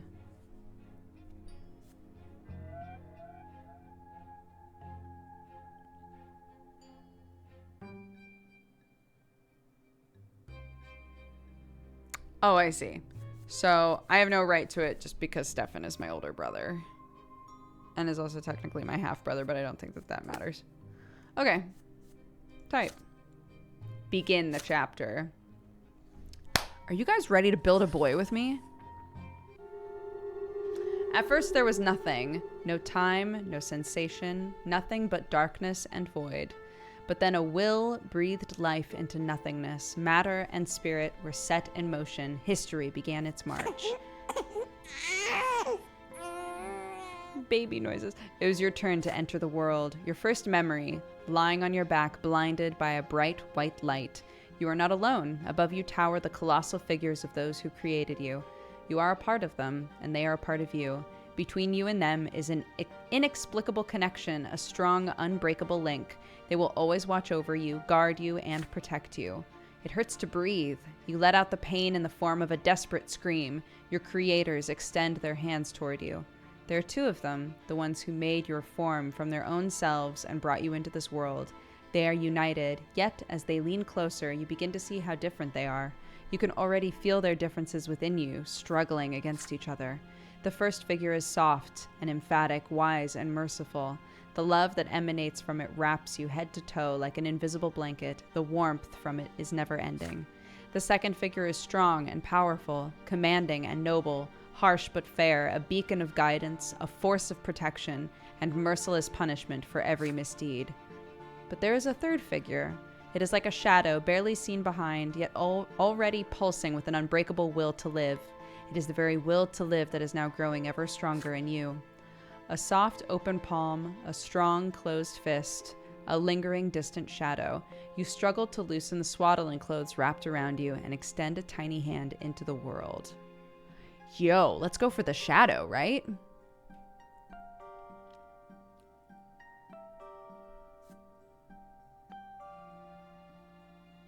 Like, either that's our brother or it's something weird.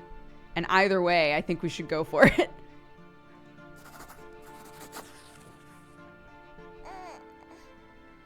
Your first smile appears on your face, awkward yet genuine. Your mother and father exchange looks and start talking. You know no words yet, so all you hear is a sequence of booming sounds, but the stranger behind them has no need for words. The stranger's look is all it takes for you to feel the will to live and act that now burns within you. The shadow brings a finger to its lips, as if to say, there, baby, don't cry. This is our secret now. And then the shadow melts into the light. Dude. Your life in the world begins, but how will you live it?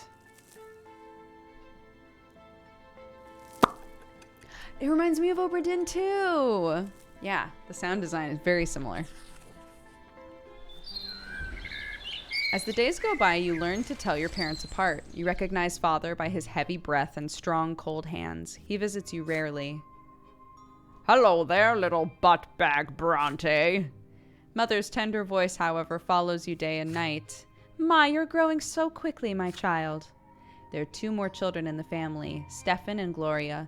Gloria sings songs to you. She often dresses you in tight clothing and gently holds your hands as you learn to take your first steps. Stefan likes to sweep you up and pinch you and toss you in the air. Oh, look, this is your brother and sister. Yeah, you're my little brother. We're gonna play together. I'll always be in charge because you were born a commoner. Be quiet, you. He doesn't understand that yet. Come on, baby buttbag. Let's go play in the yard. Away from mean Stefan. Can't believe my brother is Draco Malfoy. It's hot outside. You grip your brother's hand with one hand and your sister's with another as they help you walk down the giant stone stairs. Then you sit on the ground and start exploring the sparse blades of grass with your fingers. It tickles. In the sky far above and away from you is a gigantic pillar, a perfect straight stick made of light, so bright it hurts to look at it. Why are you staring at the shining pillar? It's not going anywhere, you know. Hey, I want to play hide and seek. He's just a baby. How is he going to play? Then you hide him. I'll try to find both of you. You have no idea what they're talking about, but you support them with happy cooing. Strange, but so exciting. Stefan and Gloria glance at each other, and then your brother walks to a big tree, closes his eyes, and starts shouting something. Gloria takes your hand and walks you through the yard. Your sister takes you behind some thick bushes by a tall wall. The light from that light stick in the horizon barely reaches here. You can't see home from this place. The ground is crawling with tiny black bugs. Gloria sits you down on the ground and puts a finger to her mouth for some reason. And then she's gone. She's just leaving me? You can no longer hear Stefan's voice. Gloria is nowhere to be seen. You feel colder. The bugs are no fun to play with. You've been sitting here for a long time, completely alone. Nobody checks on you. Did they forget about you? Did they abandon you? Oh, this is so sad. Do we cry? Do we find our way home? Or do we just chill? I kind of feel like we should just find our way home. Yeah, they're kids. I'm not saying that they're awful, but I'm saying this was a terrible idea and I'm a baby. And I feel upset.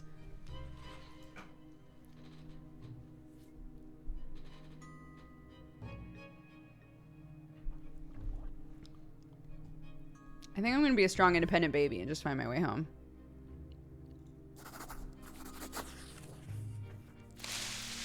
You get on your feet, swaying a bit. Carefully, you take a first step, then lose your balance and plop on the ground again. But you are determined.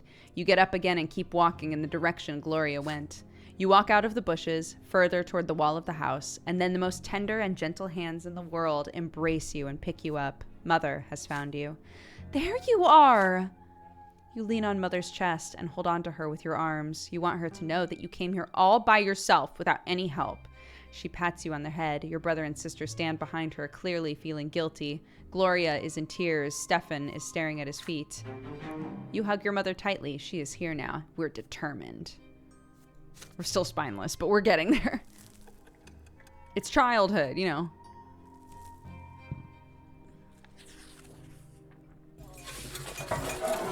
Another memory. You're still a little child, but you can already talk and run around on your own. Today is out of the ordinary. Father is busy around the house, giving orders to servants. Throughout the day, the kitchen has been abuzz with work, and there are solemn, gloomy preparations and candles being lit. Even your older brother Stefan is quiet today. Mother takes your hand and brings you to your sister Gloria. My son, today is the great descent. We honor the day when the twin gods descended to us. We must spend this day in reverence to the gods. You're too young to understand, so just do everything your sister says for now. Gloria takes you to the playroom. There are no toys there, no chairs, even the carpet has been taken away. Nothing there but a bare wooden floor. Today we're not allowed to go to any other rooms. We'll be eating nothing but gruel and stale bread, and on the day of the great descent, everybody must be where they belong. It is quiet, unusually so. Muffled voices from beyond the door are all you can hear. You're sitting on the cold floor, confused, no idea what to do, and then you hear your sister's voice, a lonely sound in the empty room. It's a little song that Mother taught her. You hold your breath as you listen to it. When the twins came down to earth, they brought lots for every birth. Let us count them 1, 2, 3. The twins made them for you and me. Nobles rule and bravely fight. They protect us with their might. And priests work hard to understand and guide us by the twins' commands. Common people work and toil, always patient, never spoiled. Live your lot where you were born, to the day when you pass on. Know your lot and know the prayer, for the twins see everywhere. This is a creepy song. You're transfixed by the tune. Gloria notices your gaze and a smile creeps across her face. You like the rhyme, don't you, Buttbag? Do you know what it's about? There are 3 lots. They were brought to us by the twins when they descended to us from the shining pillar. Do you remember the pillar of light on the horizon? That's it. You can see the shining pillar anytime from anywhere in the world. And if you follow your lot as you live, you'll reach the peak of the pillar. And if you don't, you'll get eternal torment at the foot. You and I are lowborn because Mom is a commoner too, so the lot for you and me is to suffer and be patient and work hard. Do you understand? The priests and the nobles, they have other lots. The nobles fight and rule over everybody, and the priests, I'm not really sure what they do, but I guess they talk to the twins and then teach everybody? Gloria stares at you intently. Did you get it, silly?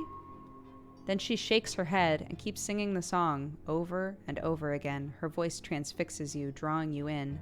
The room starts to glow like the sky. From this light emerges two figures you have known ever since the moment of your birth. One of them embraces your sister's shoulder. The other stands guard behind her back. You watch this happening before your very eyes, unable to turn away. Gloria is swaying to the song, unaware of what's happening. She sings the final verses once more. Know your lot and know the prayer. You feel compelled by this divine sight to express yourself somehow. You feel words condensing within you from the light, but what will the words be?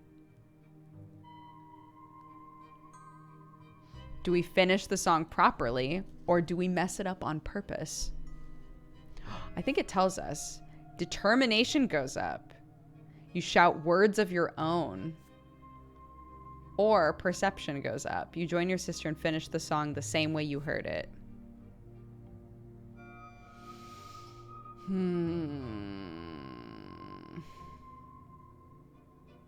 You know what? Just to make it easier on the mods, and honestly, I don't mind with this game, I don't think. It's like people can totally say what they think we should pick.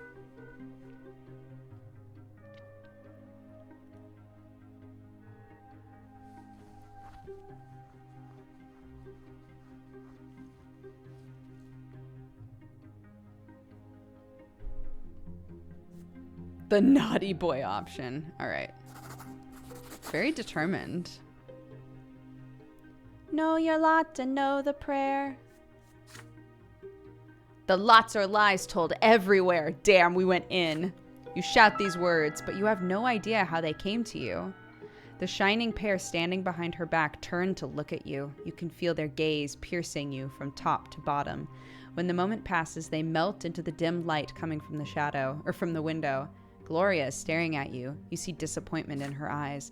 But Bagnot, it's not the way the song ends. Why did you ruin it?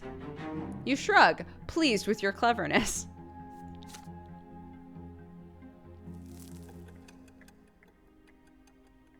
Right? I thought that as a kid we were just going to come up with like a funny line like poo poo pee pee papa, right?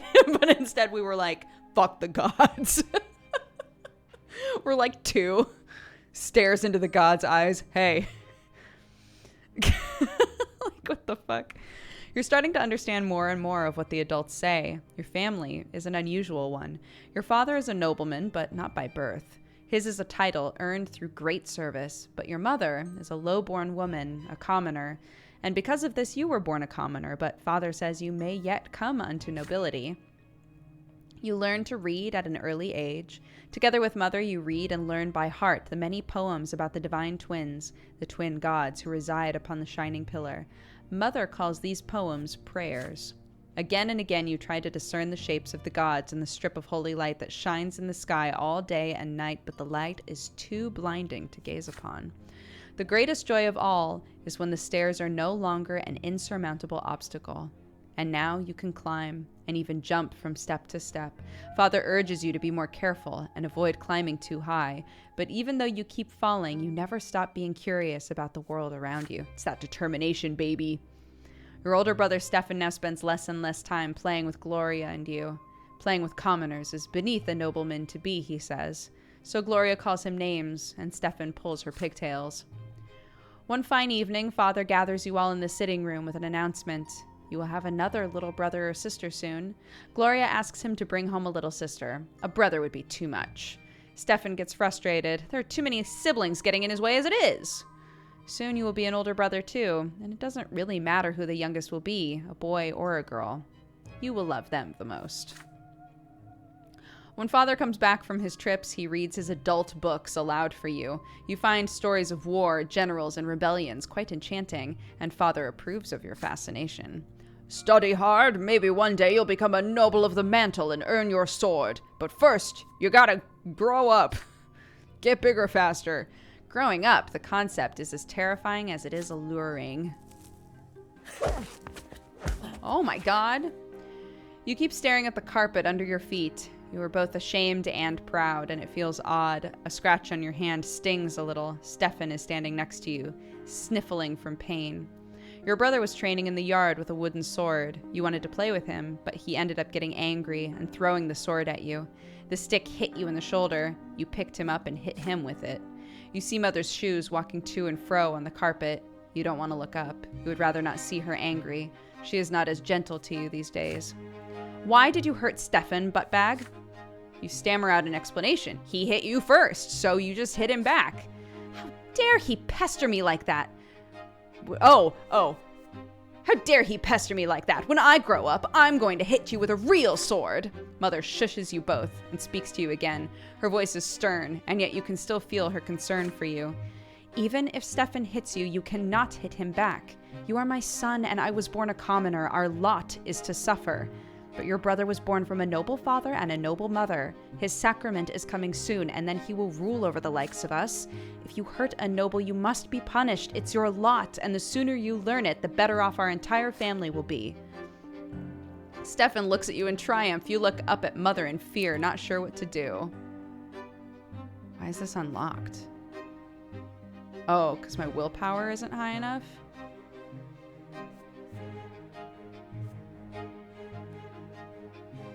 We could just go all in on our determination and be like, no, fuck this guy. I demand an explanation. Demand that Mother explain why things are like this. Oh my gosh. We gotta do one of those.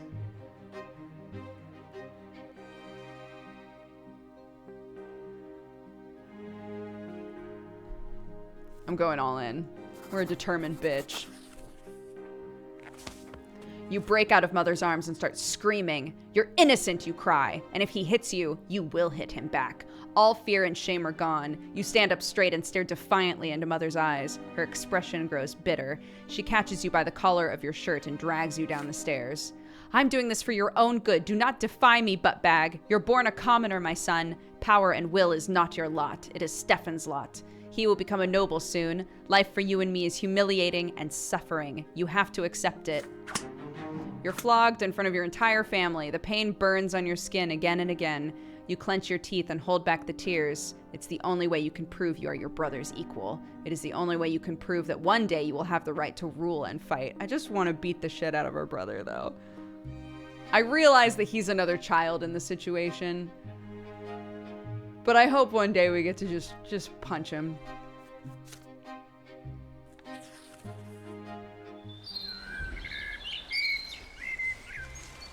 First chance we get to kill the brother, we take it. It's a little extreme. It's not exactly what I meant, but sure, yeah, we could kill him. We could also just kill him, yeah.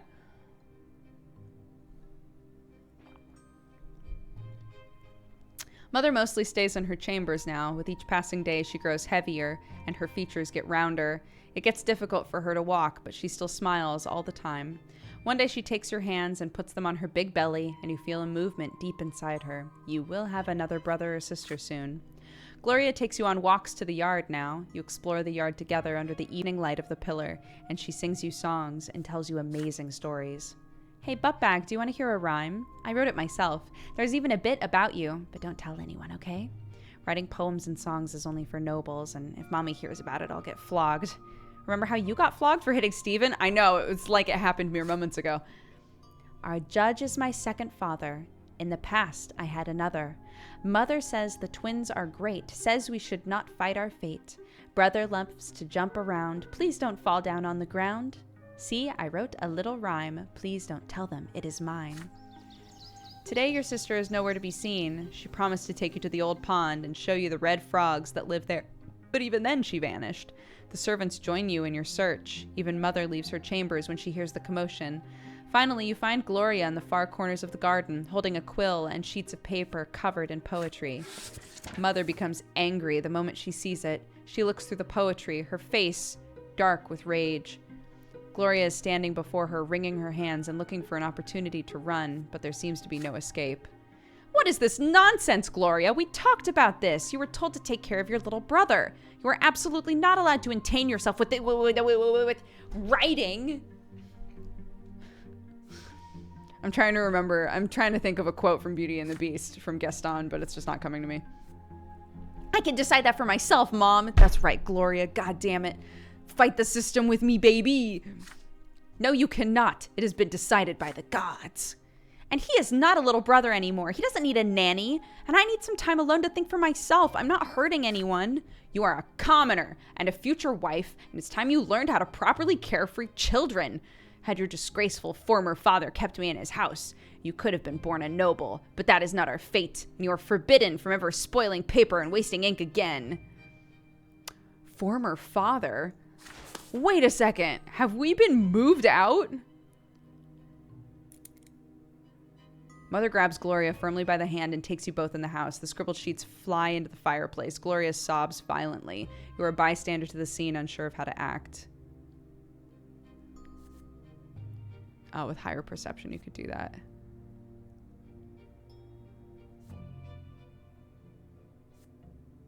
I see. By doing things that, like, feel counterintuitive to, like, being an active protagonist, you can get willpower, I guess.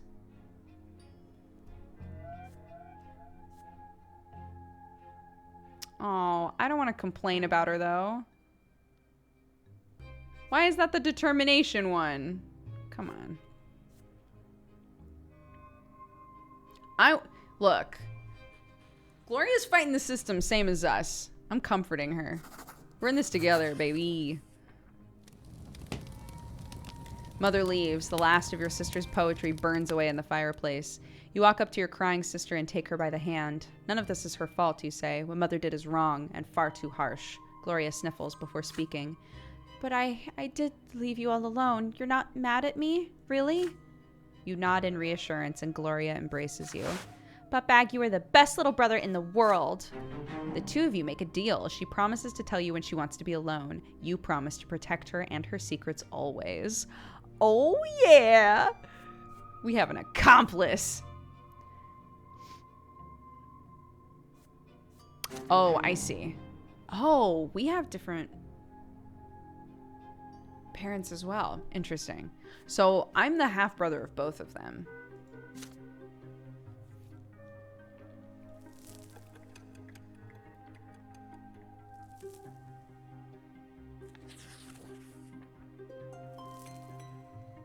Mother is in her armchair, knitting woolen jackets, pants, and socks for the little one. The baby will need to be kept warm, she says. Father spends less time at home now. Mother says he's very busy with his important job. He is a judge, after all. One day you decide to ask Mother about Stefan and Gloria. How come they're brother and sister to you, but not siblings to each other? Well, my dear, I didn't give birth to Stefan, you see. He's the son of another mother, and Gloria is the daughter of another father. Oh, don't knit your brow like that. You'll understand when you're older. How is that even possible? You're all family, right? Several days later, Mother calls Stefan and Gloria to the sitting room. You sneak in after them. At first, Mother gets angry and asks you to leave, but then she relents. You're told to sit still, be quiet, and remember every word you hear. When you enter the temple, bow to the twins, first to the elder on the right and then to the younger on the left. Stefan, you're a nobleman to be, so walk along the side paved with marble where the benches are. Gloria, walk along the sharp side. When you're there, you must get down on your knees, each on your own side. Stefan, kiss the sword. Gloria, my daughter, they will strike you with the lash. Do not be afraid of it. Resign yourself to the suffering it brings. It is the blessing of your lot. Gloria doesn't like the idea of the lash. I'm shocked. There's a tense feeling in your chest as well. You were told to remember this. Will the lash strike you too one day? On the next day, they take your brother and sister to the temple. You run toward them when they finally come back. The back of Gloria's dress is soaked with blood. She's hunched a bit, sobbing.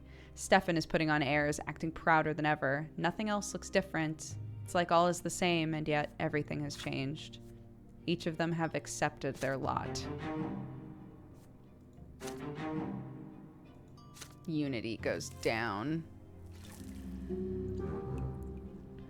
Your siblings Stefan and Gloria took their first sacrament at the temple.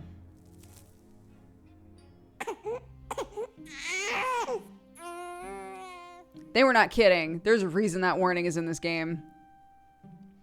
You eye the little bundle in your father's arms with curiosity. Behind the many layers of swaddling clothes is your newborn baby brother. Mother is glowing and smiling with joy. Stefan and Gloria are also here, all excited.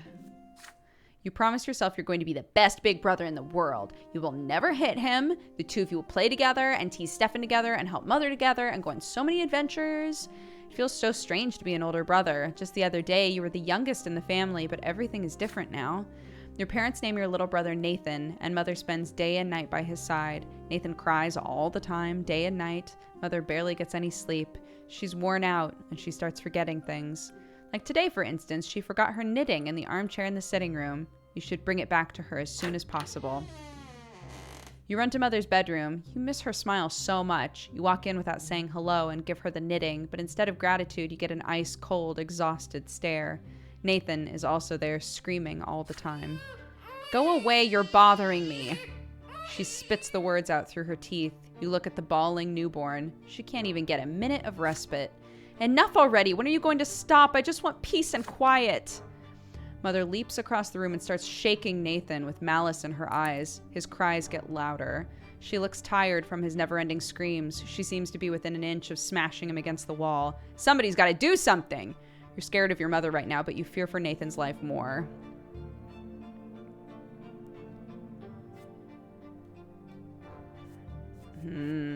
I can do this. It'll take my willpower to 0, though. I don't have a good enough relationship with her to hug her. I shouldn't leave. If I call for help, I'm gonna have to leave. But this will establish a relationship with Nathan. Even though Nathan is a newborn, he'll be like, that's my big bro. He's got my back.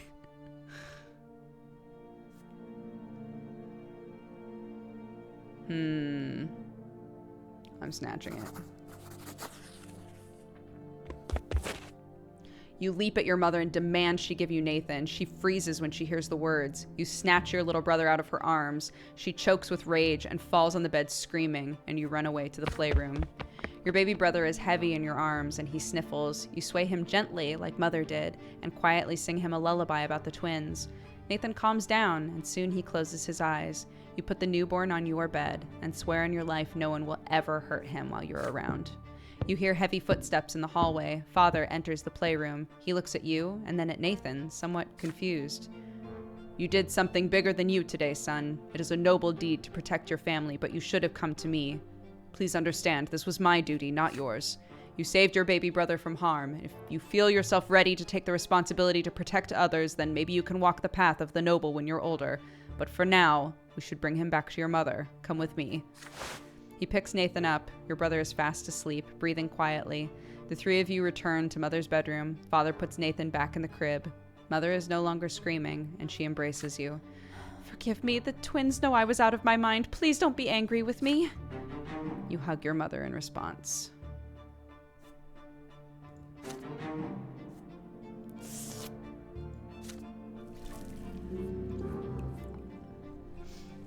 Your younger brother Nathan is born. Do you think this game is ever happy? Or do you think it's just awful forever?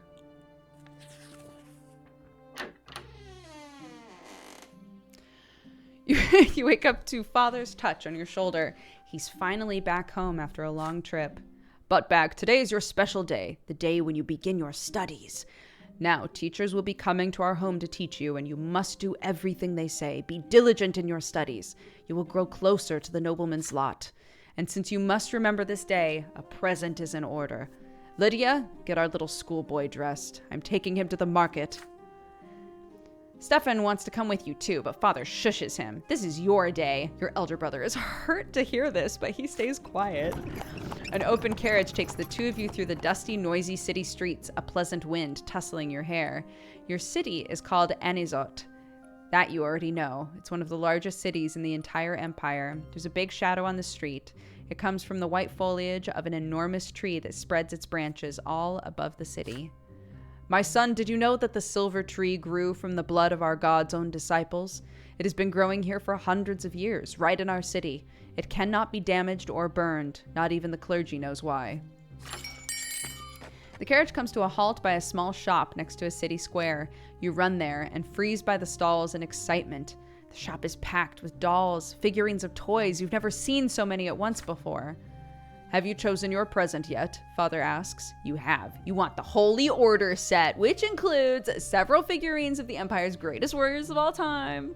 You rattle off everything you know about the Holy Order. They were the ones who aided the Emperor's own forces in seizing the province of Magra and storming the city. It's how we joined the Empire. Father nods in approval. Very well. War isn't your lot for now, but maybe these toy soldiers will teach you to think like a general. You will lead them into battle and study military strategy. Go ahead, take your present. Having said this, Father turns away to examine the books. You run to the box of toy soldiers, delirious with excitement. But there's a fancy-dressed boy in your way. He's gonna take your warriors! He elbows you aside and reaches for the box. Anger overcomes you. You push him. Your opponent falls to the floor. Whoa, am I beating the shit out of this kid? The rich boy screams so loudly, everybody in the shop hears it. He hit me! He hit me! A tall tower of a man looms over you, the boy's father, but then you feel your own father's hand on your shoulders. What happened? You press against Father, your mind more at ease now. He will protect you. Yes, you shoved the boy to the floor in front of everyone, but he tried to take your present. Father turns you around to face him when he hears these words. Is this true? Did you strike the son of a nobleman? Oh, God damn it.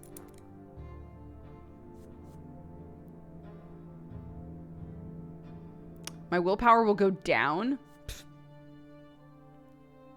You repaid the impudent boy in kind. He shoved me. I shoved him back. I'm a consistent bitch. Or I could get some willpower back. And deny my guilt. But no.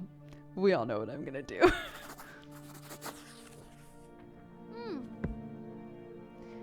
It isn't fair to blame you without letting you speak too. You didn't want to shove that stupid boy. He did the shoving first. But the angry nobleman, the boy's father, will not let you finish. Nobody cares a whit for your so-called truth, lowborn. The law is the law and your punishment is due. Your father nods in agreement to these words, no matter how sad they may make him. They lead you to the you and the nobleman's son out of the shop. You're told to bow to him and show humility. A bad feeling sends a shiver down your spine. With a satisfied grin, the boy swings his arm and slaps you on the cheek. He strikes you again and again. What, this kid? The kid that I shoved gets to slap me? Ugh. Enough. He got what he deserved. We're leaving. Get out of our way. Your head is swimming from heavy blows. You return to your senses, back in your bed with servants treating your face. Father stays by your side all day. The morning after, you find a little box on your bed with the tin soldiers. You paid dearly for your stubbornness. I still got the toy. So what you're telling me is I stood up for myself. Sure, I got slapped a couple of times, but I still got that fucking toy. Worth it.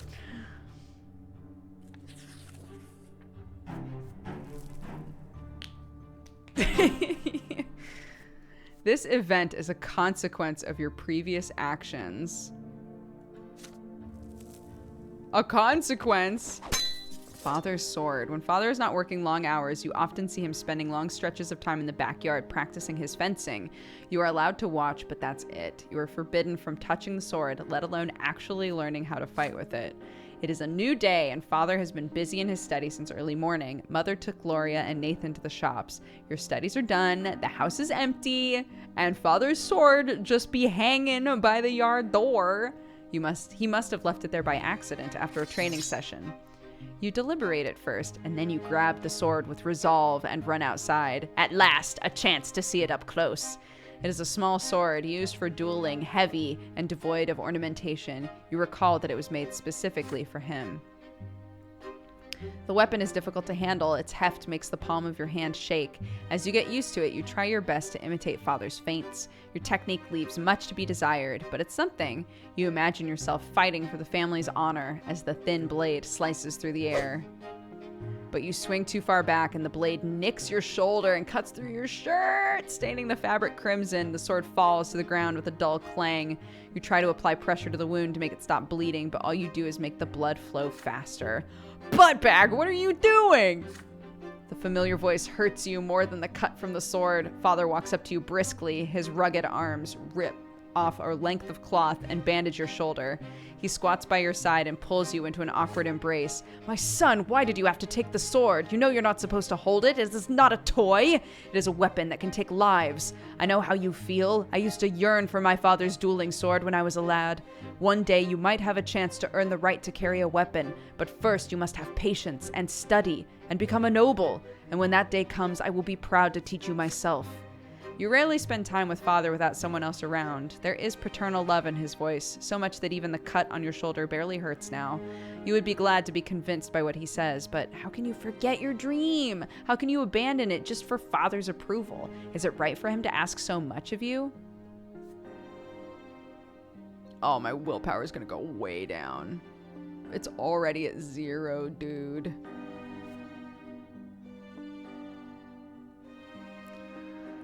I got no willpower to work with.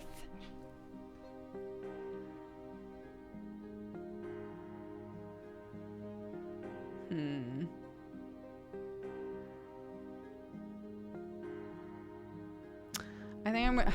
God. I'm gonna agree with him. Dad, you know what? Like... It's bothering me that this is basically the Zerg symbol. I just need to say that.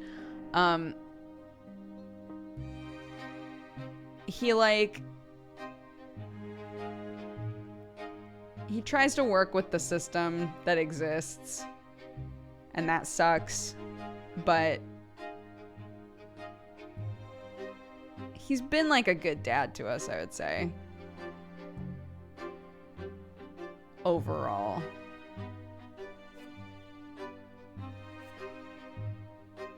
It's just, you know, fucking cultural shit where he's like, yeah, I guess, you know, this kid gets to slap you now. Like, Dad, really? What the fuck? You take a deep breath and then slowly and solemnly swear that you will never touch a sword again until you earn a nobleman's title. This promise is a difficult one for you to make. No more secret fights with an imaginary blade. No more battles with a stick. If you give your word, you must keep it. Father smiles at you warmly. It is one thing to make a promise and another to keep it, but I know you can do it, my son. You are on your way to becoming a man of your word. So let's go back inside now. He picks up the sword and leads you back into the house. You wash the blood from the cut and agree to keep this a secret from everyone. Father asks you to come into the study with him. He tells you stories of his studies in the capital. He tells you about studying for the judgeship and the trials he had to face to be ennobled by the mantle. Father brings several toy soldiers from the house. He uses them to reenact the famous Battle of the Green River. The floor of the study becomes a battlefield, and the books from his table turn into riverside hills. You try your best to remember his every word. Ooh, we've got a pretty good relationship with him. And our willpower went up.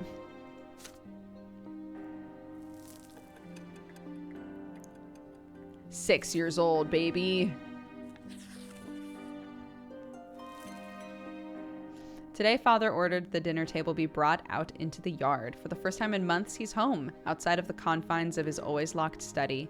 He spent the entire day playing with Nathan and you, discussing various matters with Stefan, who is now an adolescent, and walking in the garden, and now a dinner under the open sky. Your entire family gathers together with Father at the head of the table, smiling. He asks each of you about your studies. Nathan climbs up on his knee and recites a counting rhyme in a funny, sing-song voice. Stefan mentions that his fencing teacher praised his accomplishments. He rises from the table together with Father to show his skill in a practice duel. Next comes Gloria's turn. She stands on her chair and recites a lengthy prayer by heart.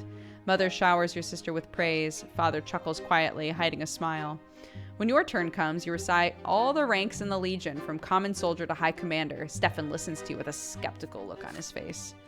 Night slowly falls, but the servants ensure that the yard is well illuminated. You don't feel cold in the dusk tonight. It feels good, yet so important.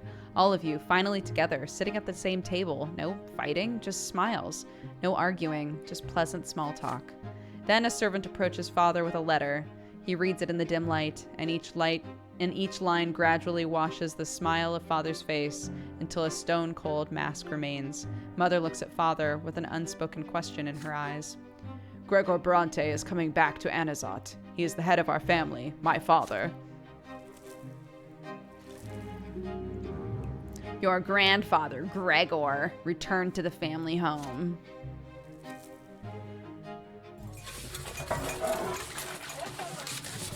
Ever since the news of grandfather's impending arrival, there has not been a single day when the house has not been cleaned or decorated.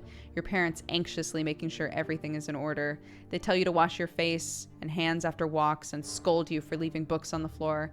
They tell Gloria she will be flogged if she is ever seen hiding in the attic. They make Stefan stay in his room. Even baby Nathan gets in trouble. Everyone is on edge. One day, grandfather arrives. It is a grim day, so hot your neck is sticky with sweat. Father, mother, Stefan, Gloria, you, and Nathan, the entire Brante family, stand on the porch in front of the house. The house servants line up behind you. The carriage arrives, and out steps a tall, gaunt old man with a heavy walking stick and a heavier gaze. You cringe instinctively. Man, this grandpa's pretty cringe, huh? Good health to you, father. Children, greet your grandfather as you have been taught. Still trying to look like a real nobleman, are you? You can't fool me, Bobbert. I was the first of the Brante family to be ennobled by the mantle, and I am the only one who remembers how to bear the burden properly. I live honorably by my lot. Your marriage to the low-born wench cut us off from becoming nobles of the sword. My progeny could have been born bearing noble blood. Father, I beg you, this is not the place. Grandfather eyes him with scorn and walks into the house, the entire family following close behind. I've been away too long. The house is a mess. It's an insult. How can you live in such a pigsty, Robert? The servants have grown lazy, all thanks to your commoner of a wife. I warned you, did I not? And yet you did as you saw fit. And the children, what do they know of tradition and honor? They are being raised in a virtuous family, father. And now you are speaking like a lowborn, content to live in humility. Twins willing, now that I am here, it will not happen again.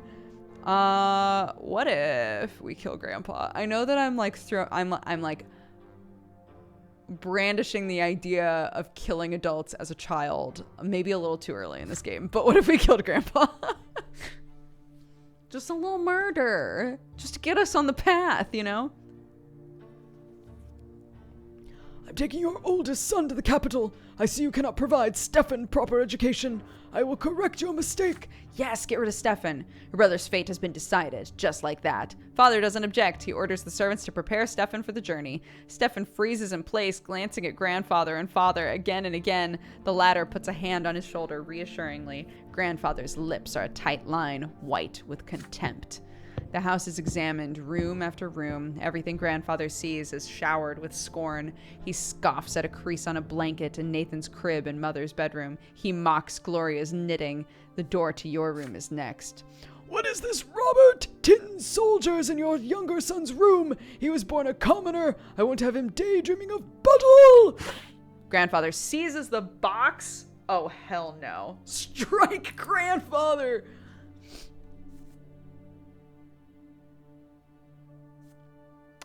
Father stays silent. Anger and fear. Sorry, I already know what I'm going to do, but I was just curious. Anger and fear boil within you. This is your big present from the first day of your studies. It means a lot to you. What if he's right? What if you need to prove you're right to command the toy soldiers first? Grandfather shakes his head in disapproval and shoves the toy box into the roaring fireplace. If you wait too long, they will melt. Hell no. Rescue them. More determination. Kill him. What happens with this? I die? Wait. Destiny is death? Is that what that means? You die? Oh my god. Anyways. You run into the fire and take the box out. The wood is hot to the touch. The edges are burnt. The paint comes slowly. Horrible burns on your hands appear a few moments later, and Mother gasps loudly. Suddenly, a heavy blow strikes you on the back. You turn around to see Grandfather towering over you, his walking stick in hand. Yeah, I think for sure he kills us. If we strike him, he just kills us. You stare back at him defiantly. How dare you defy me, whelp! You are nobody! But hilariously, our relationship went up. Grandfather wrenches the toy box out of your hands and leaves the room. Father follows him immediately, yet he sneaks... Oh, with our dad? Our relationship went up? I'm so confused. He sneaks in a hidden smile for you before he's gone.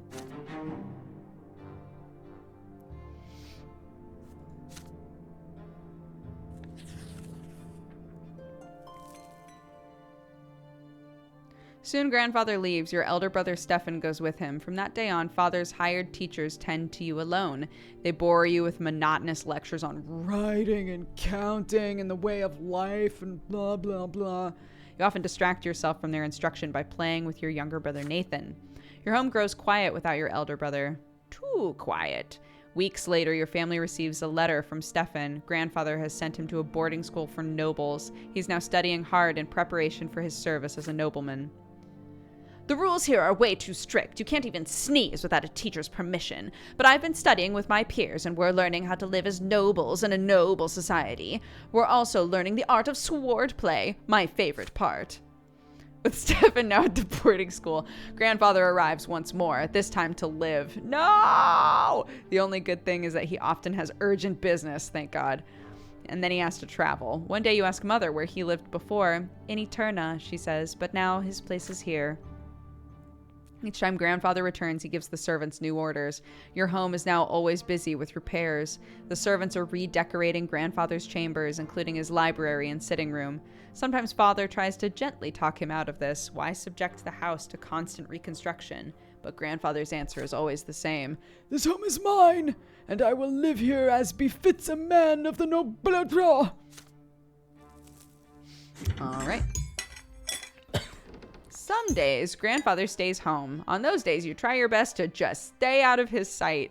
There's no way you can avoid family breakfast. The food is there, but you cannot bring yourself to eat it. Mother's eyes are red and swollen. She's been crying all night again. Grandfather sits at the head of the table where nobody used to sit before. Robert, it's high time your youngest sons underwent their sacraments. Oh, y'all ready for me to die because I refuse to do the commoner sacrament?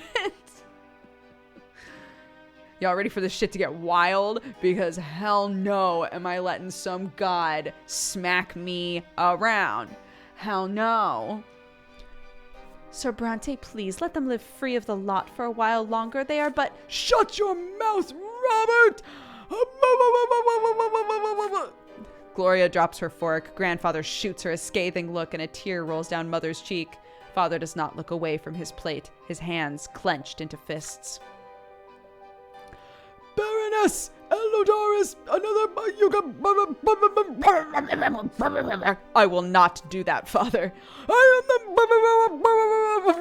Father nods curtly, trying not to look in Mother's direction. Father, I wish to see Stefan. If I find your conduct in the Baroness's presence satisfactory, then you may see him. She's coming for a visit, so be prepared. Grandfather wipes his mouth with his napkin, throws it on the plate, and leaves. Mother's lips move silently. Nobody says a word. Father stands up and orders you and the other children back to your rooms. He needs to speak to Mother in private. Father comes to your room before bedtime. He sits on the edge of the bed and adjusts a crease in the woolen blanket. He distanced himself from you after Stefan's departure, so you were not used to such attention from him. In the candlelight, you can see his face in the dark. There is a sour expression.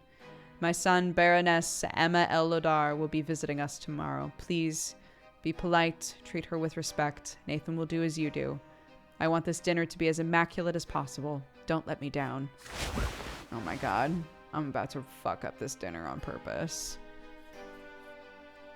On the next day, Mother starts dressing you and Nathan for the coming dinner. You see red all around her eyes. She's been crying for a long time. It hurts to look at her. Nathan starts whining quietly. You and Nathan are dressed in new doublets, your tousled hair brushed into shape. Gloria is told to stay in her room. Father appears wearing his best suit. Mother is in a humble brown dress, looking pale. Grandfather has an uncharacteristically contented look about him.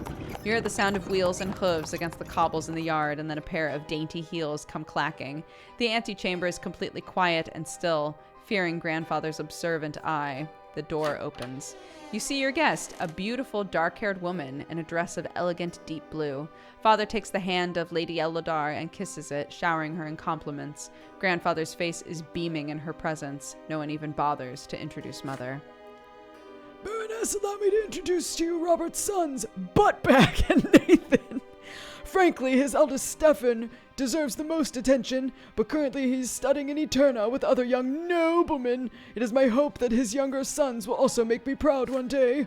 Grandfather eyes you with a probing look. How will you act in front of the Baroness? Will you accept her here next to your mother, your father's rightful wife? Oh, why is this locked?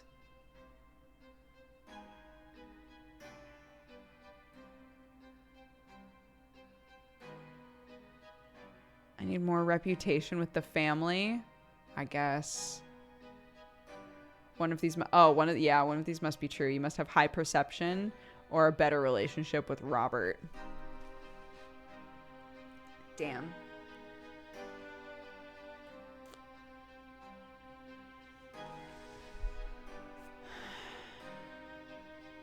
Walk away with mother. Oh my God. Both my dad and my granddad will be like, this fucking kid.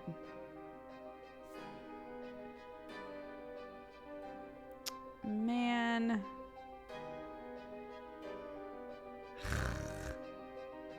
I don't want to do any of these.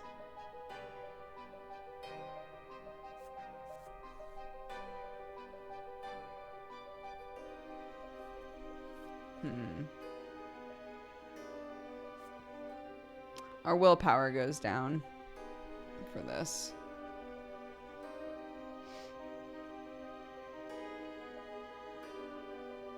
But we don't hurt anybody's feelings. With this one, we're like, come on, Mom. And our mom is like, thanks, son. But then we're just like ditching Nathan as well. And we've already established that out of everybody in this family, we have the most loyalty to Nathan.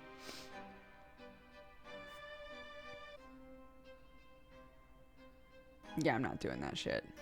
I don't want Grandpa to like me. Anything that's like, your grandpa will like you more, I'm like, no, fuck that. I think I'll do... This feels like such a cop-out thing to do, but... I think I feel like I'll have another opportunity to fuck with this meal. So sure. It's not her fault. I'll be nice to her. But if she's a dickhead, that's when shit's gonna get wild. You mutter a proper greeting to Lady Eldar and bow your head. Out of the corner of your eye, you see Mother walking upstairs to her room. You, on the other hand, follow Father and Grandfather obediently into the sitting room.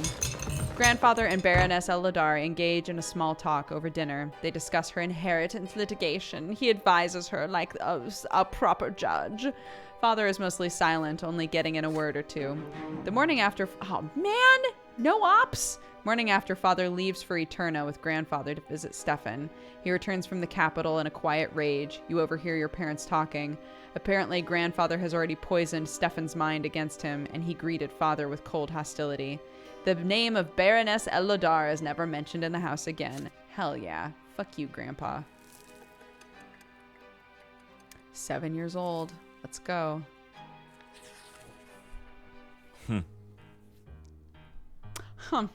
Father now checks on your studies often and nitpicks you for sitting or eating or speaking in an incorrect fashion. Once he becomes so annoyed, he says that he wishes Stefan had been the one to stay home instead of you. You never expected to hear these words from your father, of all people. Grandfather's trip to the capital took longer than expected. It feels lighter around the house without his presence. You allow yourself a little change of scenery. Instead of your room, you busy yourself with reading and calculations in the sitting room across from the open door to the yard. Gloria joined you today. She's already helped you progress through several complex passages in the book. Right now, she seems preoccupied with a strange tube. Aren't you hurt by the way Grandfather treats you? You ask. Gloria shrugs. Grandfather always says they should get rid of me. I'm used to it now. He hurts you a lot worse because you're closer to him. I just have to stay out of the way. That's it. She shows you the strange tube she's been holding all day. Look, it's a kaleidoscope. I got it as a gift. Do you want to see? Excited by the idea, you close the book and peer into the tiny hole on one end of the tube. Your eye sees a multitude of intricate patterns. Each turn of the tube reveals a new web of interwoven colors. They mesmerize you. The kaleidoscope turns the fire burning in the fireplace into a cavalry made of flames. You are riding at the front of the fiery horseman, ready to face the enemy. Father's face emerges from the intersecting lines, and you swing the kaleidoscope like a sword, cutting it in half. Now you look at the blue sky through the window. The patterns are unending, secretive. and calm and peaceful, just like Father's smile before Grandfather's invasion.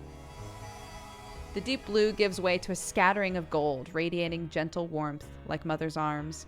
This fleeting beauty too soon gives way to a hypnotic new pattern.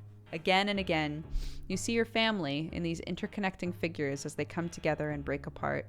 In the middle of this golden glow, you see Gloria's green eyes gazing at you observantly.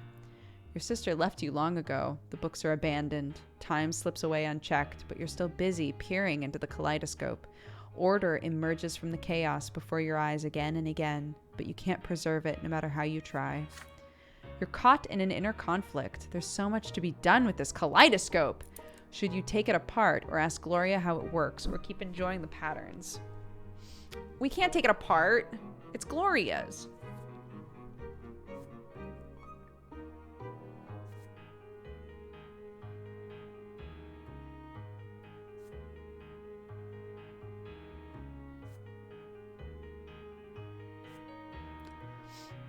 Maybe I should do this. I don't see how this like matters too much. Maybe we should do this and then get a bunch of willpower to work with.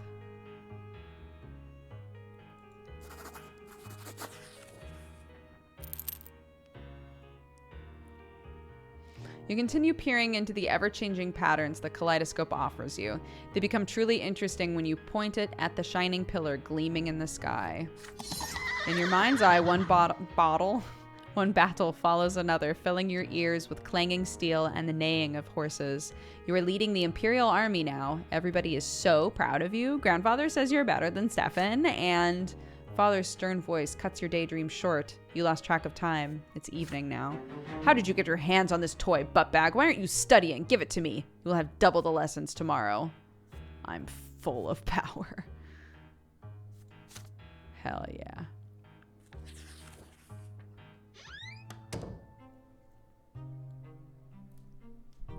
The power! Grandfather's visits are no longer a cause for fear and panic in the house. He's become something you're used to. Something nagging, but not unordinary, like a splinter or a stain on your trousers. The tension remains, however. Sir Gregor's disdain for everything in the house is so palpable it almost stings for real. Your lessons with the tutor are done for today. You're walking down the stairs when you spot Gloria peeping into the sitting room through a slightly open door. You sneak up on your sister and tap her lightly on the shoulder. She's startled. Oh, it's you, buttbag. Look, Sir Gregor's eating something. Grandfather is sitting on the sofa, flipping through a book with one hand and reaching for a glass bowl with another now and then. Inside the bowl are candied fruit, a sweet confectionery forbidden to the common estate, like all sweet things. Yet, Grandfather's face shows no pleasure as he keeps consuming the highborn treats. The clock strikes 3. Grandfather rises from his seat, puts away the bowl on a shelf, and leaves for the yard. He always takes a walk in the city at this time. Gloria nudges you with her elbow and looks at the candy bowl. When you look at her, the first emotion you feel is fear, but next is curiosity. And that is stronger. Stefan used to boast that candied fruit tastes incredible. You have an opportunity to try it. You try a candied fruit first. The sugar starts to melt as soon as you put it on your tongue. It's so sweet. You have never eaten anything as good as this. You take the whole bowl off the shelf and give it to your sister. She takes a fruit and brings it to her mouth carefully, like a rare treasure, like that scene in Firefly when Kaylee gets a strawberry. There's a thumping on the stairs. Footsteps accompanied by the knocking of a walking stick. You don't know why, but Grandfather is back. You hide behind the sofa and pull Gloria after you. She's frozen in place with the bowl in her hands. The door opens. Grandfather's menacing figure advances on Gloria. His hands seize her arm. You ungrateful lowborn child, how dare you bite the hand that feeds you? You and your trollop of a mother would be sleeping in a ditch. The sweet and pleasant things in life are for the nobles. His hand swings and he hits Gloria on the cheek. She falls to the floor right next to where you're hidden. Her fingers glisten with the warm melted sugar that brought you here. Grandfather advances again. No, hop in front. He sees you huddling behind the armchair. Please don't hurt him, Sir Brante. It's my fault. He tried to stop me. You can already see a bruise on Gloria's cheek. This is only the beginning of her punishment. Gloria was caught red-handed, unlike you. You can avoid your punishment. Hell no. What is it then, milksop? Did you try this sugar too? Or were you trying to stop this piece of filth like she says? Mock Grandfather! Oh my god. Yes. You jump up and try to shield Gloria, then you start boasting in his face. You did eat a sugary treat, and it was very much the opposite of sweet. Good thing Gloria didn't have time to eat hers, or it would have disappointed her too much. Gloria catches on. Yeah, sugary treats are for fat, noble kids, and they're gross to us. We're commoners.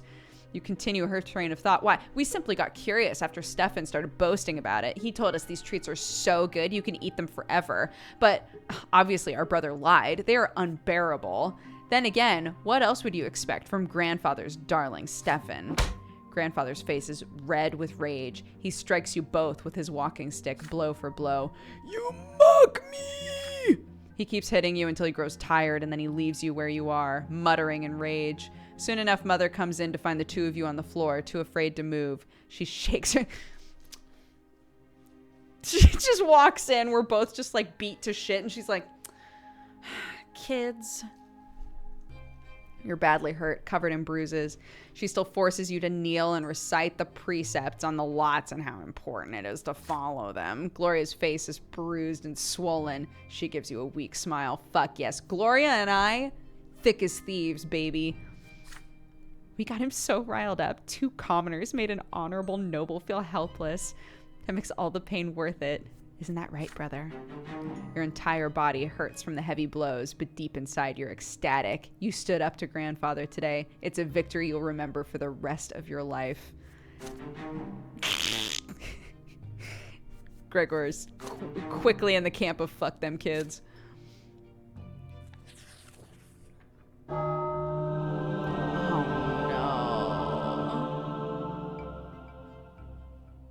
I don't want to do this, dude. It's actually 4 o'clock. I'm gonna go check on my family. This is the perfect time. I'm gonna go check on my family. So I'll BRB. We're gonna run some ads. Take this time to, mentally prepare for us to be like, no, fuck the lots, and then probably have something terrible happen to us. Okay, bye.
Yes, darling.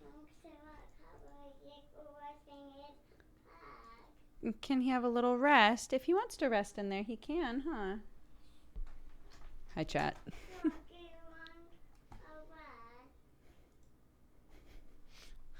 You can't see her, but my child's right here trying to convince Sherlock to sleep in the tower. Mommy, can you put Sherlock to bed?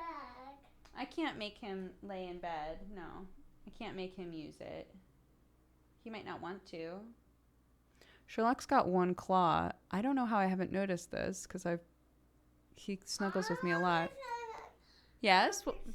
Would you like to tell chat what's happening with Sherlock?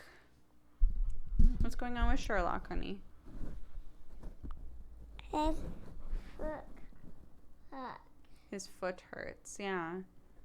Why? What's wrong with his foot? It poked it. Yeah, something's poking it. Do you know what? What's poking it? His other foot is. Yeah, one of his claws has gotten too long, right? He wasn't able to pull the caps off. Like cats can scratch at things and pull caps off, right? One of his nails has gotten too long and is poking the pad of his foot, huh? Mommy, Yeah. sometimes kitties do this. That's true. That's how cats bathe, isn't it? They go, Yeah, they give themselves a bath. Yeah, that's how they give themselves a bath and wash their own face, huh? Is they lick their paw and then they rub the spit all over themselves. Is that how we take baths? Yeah, Is it? yeah. I don't think so. We take a bath in there, huh? We put Yeah. water in the tub. That's very different, don't you think?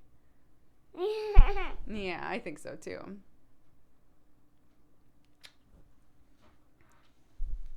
Ugh. What did you do at preschool today?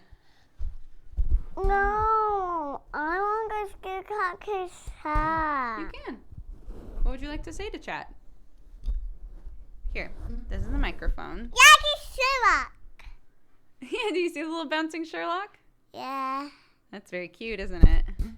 Yeah, it was so funny. That's so funny. So many Sherlock. Yeah. Do you see the Watson as well? Yeah. Sherlock and Watson. They are bouncing up and down, huh? Can I bounce up and down? Sure, go for it. Yeah, Daddy, I'm bouncing up and down. Good job, baby.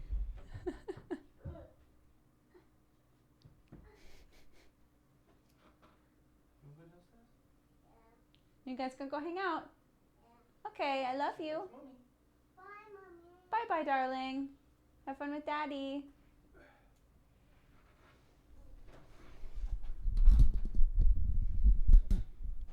The cryptid Sam. I also like the cryptid Sam.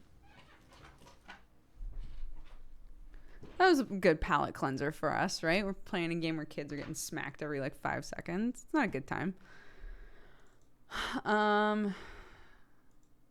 Stop autofocusing, please. Thank you.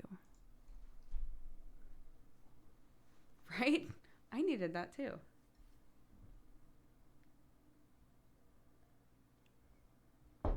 Great. Time to defy the gods. Let's go.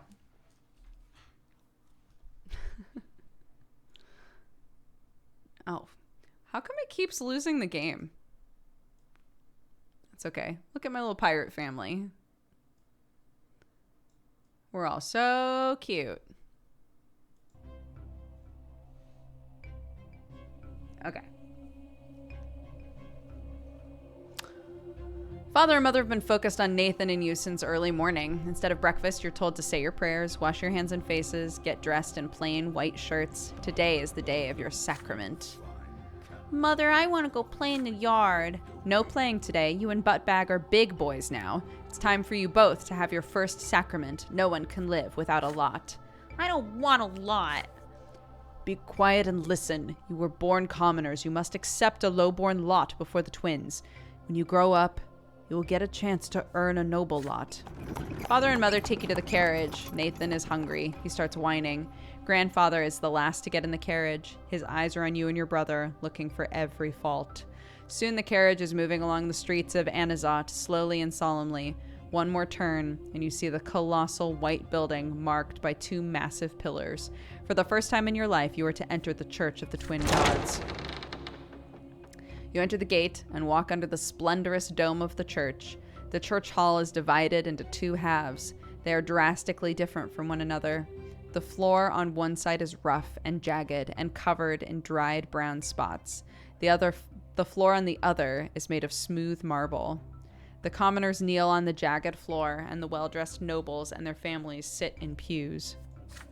Father and grandfather leave you to sit on one of the noble pews. Mother walks to the rough stone of the commoner's side and gets down on her knees. You see her wince in pain, for the low-born estate shall suffer in the house of the faith. The church acolytes surround you and lead you to the altar, where you and the other children will take your sacrament this day.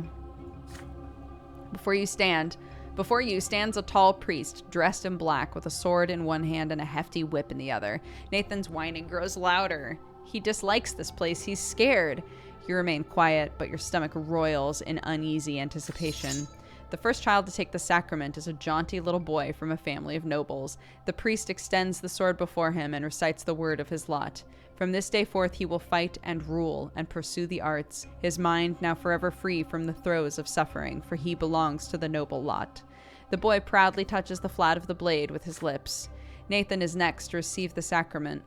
He suddenly snaps out of his fearful trance and tries to break free, but the acolyte pulls him toward the altar and throws him on the jagged floor on the low-born side. The sharp edges bite into Nathan's knees as he lands, spraying drops of red around him. I don't wanna, but back, why do they want to whip me? What did I do? You try to break free and run to Nathan's side. You want to give him courage and protect him. The acolyte's grip on you is too firm. You feel utterly helpless. Your little brother has to face the world all by himself. The priest starts reciting the words of the lot as he swings the lash over Nathan's shoulders. From this day forth, Nathan, thou shalt endure and work and suffer. Thou shalt be ardent in thy labor and humble in obedience to thy rulers. And now cometh thy first true suffering, which thou must accept with gratitude. The lash cracks. It strikes his right shoulder. It strikes his left. The blows are so powerful Nathan falls to the floor. The priest tells him to rise. He has received his lot. Nathan gets on his feet and drags himself to Mother, his knees torn and bloodied and his spirit broken. It's your turn, but your feet will not move. You can barely muster enough strength to walk to the altar. You get down on your knees and feel the sharp stones below. So sharp, your clothing cannot protect you. Your skin begins to burn. The acolyte forces your head down, and you feel the lash being drawn above you, ready to strike. The priest's words are for you now. This is thy sacrament. Thou shalt work and endure and suffer. Thou art about to receive thy first true suffering by the sacred lash. Dost thou accept thy lot? Kiss the sword! Holy shit.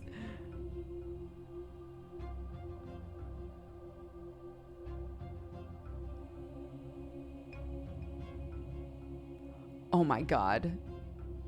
I have...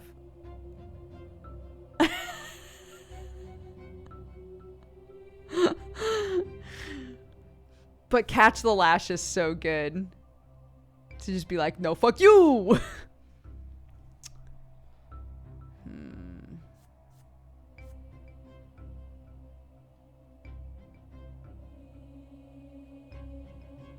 You're right, because our dad is Bobbert, right?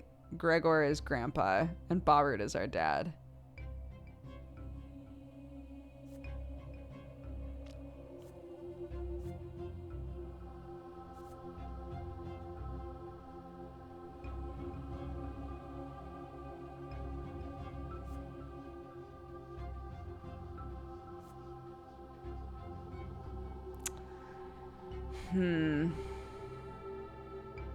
I don't understand why Grandpa likes this. Me neither.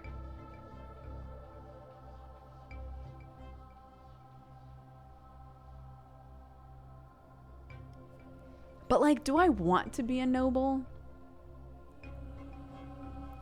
I want to be a soldier, I guess. I want to fight. And I have to be a noble to fight. But, like, I'm still part of the system then. If I catch the lash, that's me saying, fuck this system. I don't want any part of it.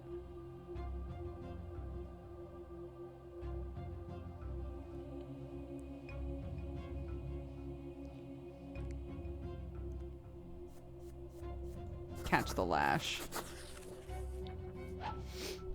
The lash strikes, but your hand flies up and intercepts it before it can reach your shoulder. The leather whip leaves a deep cut on the palm of your hand, blood dripping down your arm, soaking your humble shirt with red. The furious priest yanks the lash out of your hand. The acolytes grab you by the arms again. You will not be given a second chance to interrupt the sacrament. The lash cracks. It hits you on the right shoulder. You grit your teeth. Your back barely hurts at all. The real pain comes from the cut on your hand. The lash strikes again, this time on your left. You rise and walk away from the altar, swaying. You see things with surprising clarity now. A timid hand touches yours. It's Nathan, his tearful face a mixture of confusion and awe. Mother takes your hand and leads you out of the church. Once you're outside, she scolds you for being insubordinate. Grandfather is the last to leave the church. His face is covered in red, angry blotches. There's a quiet fury in his voice as he says something to Father, who remains quiet and miserable as you walk to the carriage. You defied a powerful will that day. There's fear inside of you. You fear this will might one day destroy you. Sherlock Bubba, come here. Can I see your paw, please? Can you sit? Oh no, did you just poop? Actually, don't sit then. I really want to see your paw, but oof, you're very stinky, honey. Oh, you're so stinky. I just want to see your paw. Hold on. I'm gonna put a little towel down in case your butt's gross. Okay, sit. Thank you. Can I see your paw, please? Is it this one? Is it this one? Let me see, honey. Let me see, please. Does it hurt? Is it outside of your arm or no? I need to cut that, baby. I don't know how that happened.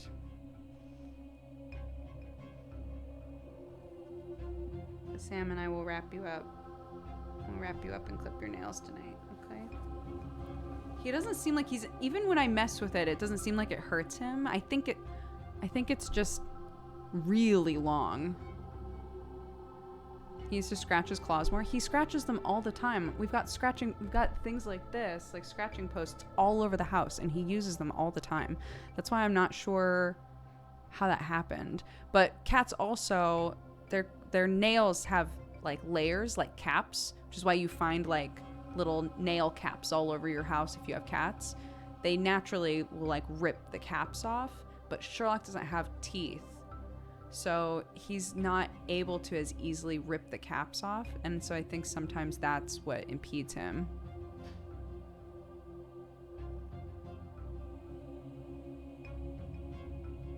Okay, buddy. Doesn't seem like it hurts you. You're walking around just fine, but I feel bad. I didn't realize that it was so long. Because you don't really need me, ever. So I don't really look at your nails. I'm sorry. And you've been so good about scratching the posts. I thought you were good, bud. I'm sorry.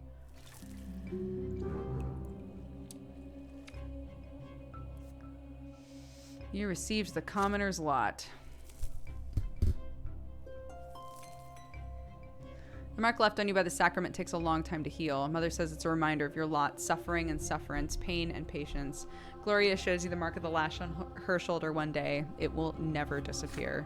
You're a commoner now. This is the lot you were born into, but Father keeps telling you to study hard. You may yet earn a different lot and become a noble of the mantle. I'm shocked that I can be like, no, fuck this, and grab the lash, and they're still like, it's fine. I mean, you shouldn't have done that, but it's fine. You recall the past with warm sadness, when Stefan still lived with you or when he wrote to you for a short time. Now he thinks it beneath him to write to the commoners in the family. Mother didn't lock herself in the bedroom as often back then. This changed shortly before Nathan was born, but more importantly, you missed the time before the terrifying figure of your grandfather was constantly looming over you. You learned the true power of the lot only after the head of family's arrival. In grandfather's eyes, no commoner deserves to be treated with kindness. Is this just him, or is it the way of the entire world? The very thought makes you queasy.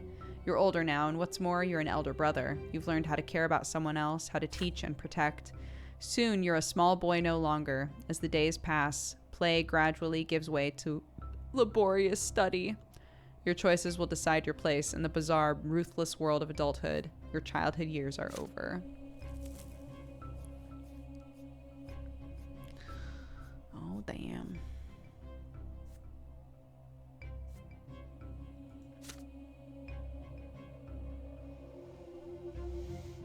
These will convert into adult qualities at the end of chapter 2. Okay, interesting. 0 perception. I literally don't bother. I am untouched by death, though. Your inner strength and the number of lesser deaths that you have experienced. These qualities will stay with you for your entire life.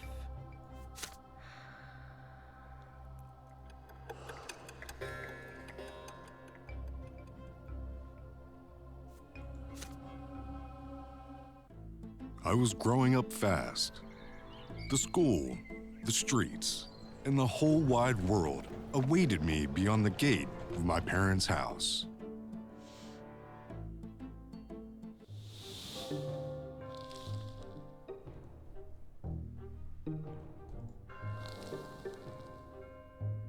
What are these? You've lived in this world for 8 years now. As you grow older, life grows more complex. The world of your childhood was limited to your house and family. Now the realm is expanding. Sorry, my nose keeps itching. I'm sure you don't want to watch somebody pick their nose, but the world of your childhood was limited to your house and family. Now the realm is expanding. It includes your neighborhood, the nearby houses, the streets of the ancient city of Anazat. A question looms over you, growing more pressing with each passing year. What will be your place in this vast outside world? Few people in the blessed Arcanian Empire trouble themselves with this question. It's not within a man or woman's power to choose. Their destiny is predetermined by their birth and those who bore them. And yet, your peculiar birth has granted you a choice. Your father is a man of nobility, a worthy example in matters of duty and honor. Your mother is a commoner of lowly estate, humility, and patience made flesh. And your sky is ablaze day and night with the lighting of the shining pillar, the beacon of the clergy. Your back bears the marks of the lash. Will you accept the drudgery and suffering that is the lot of the lowborn for your entire life? Or will you follow in the footsteps of your father and your father's father and fight for the right to serve the empire as a noble of the mantle? Perhaps you will follow the twin god's word and offer spiritual guidance. Let's find out, I guess. Okay, yeah, we've got different stuff. Events that can happen in this chapter. Gloria has joined a secret society. Find out about your elder brother's forbidden love. Oh my god, you joined the blood tide of the Brante family. The blood tide? Well, fortunately, Gregor Brante is never gonna like me, thank god. Your younger brother Nathan Brante receives a spiritual admonition from you. Interesting.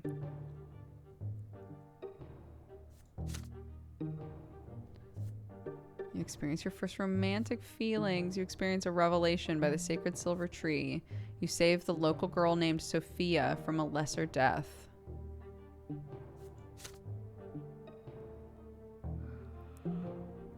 These are your new personal qualities. Nobility, ingenuity, and spirituality. The relations screen is now available. Province screen. Okay, my relations. You have no relations?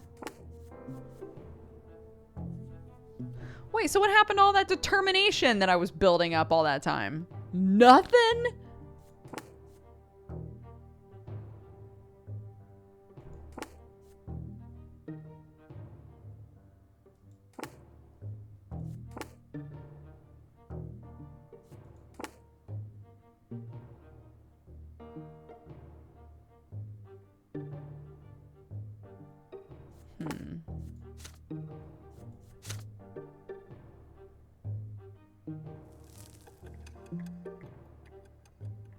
I know, I guess that's why I'm confused. Because I thought then we would just continue to have determination, and when we're an adult, it would turn into something else. But I guess we discard those for now, and then they come back after chapter 2. The family expects more and more of you as you grow up. The teachers and tutors hired by your father keep you on your toes all the time. Your life these days is dedicated to studying for your future, for the future of the Brante family. Your younger brother Nathan keeps growing up too. He can hold a conversation now. You never refuse him when he comes to play, provided you have a bit of free time between your demanding lessons. It's a rainy day today. Father and mother have gone to a ball. They left Nathan in your care. You lose track of time over the books in the sitting room, and Nathan goes off alone to splash in the creek. Soon you hear his voice begging you to come outside. He's on the porch, sobbing, covered in dirt. You walk up to him as he continues to bawl. It's all that kid. He pushed me in the ditch and called me names, and he said I was a fancy pants fool. And I said I'd call my brother, and he's still there. You have to go punish him. Nathan points at a lopsided look at this sassy child. Nathan points at a lopsided wooden house further down the street where the poorer artisans live. You see two boys lingering there on the porch, clearly both commoners, but far from poor. One of them is almost as tall as Nathan, and he frowns in a funny way, just like him. The other looks older, almost your age, but he is more broad-shouldered and taller. His name is Thomas. You've heard it before. There, that's him. Nathan points at the young boy and hides behind your back. Thomas grins and rolls up his sleeves to reveal strong forearms. He's like, yeah, try it, bitch. Yeah, not with these guns, baby. He must have been helping his father with manual labor for quite some time. Listen up, rich boys. We don't give a damn about you or your friendship, and we don't let nobody call our home a stinking rat hole. Your little brother earned his ditch dive. Maybe next time he'll dress normal and stop picking fights with people who can throw him in the mud. Your hands clench into fists before you react. Nathan called them names first. No wonder they did the same. That's how it goes. But pushing your brother into a ditch is too much. Thomas stands tall and confident. He sees no threat in you. You're about to get ready for a fight when you feel a tug on your sleeve. You turn your head to see Nathan, the one who started the whole mess.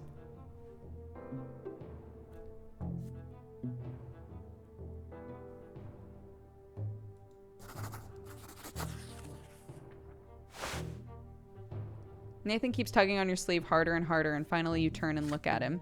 Don't fight him. Please, look, he's huge. Let's just go home. I mean, who cares about them? You're all sweaty.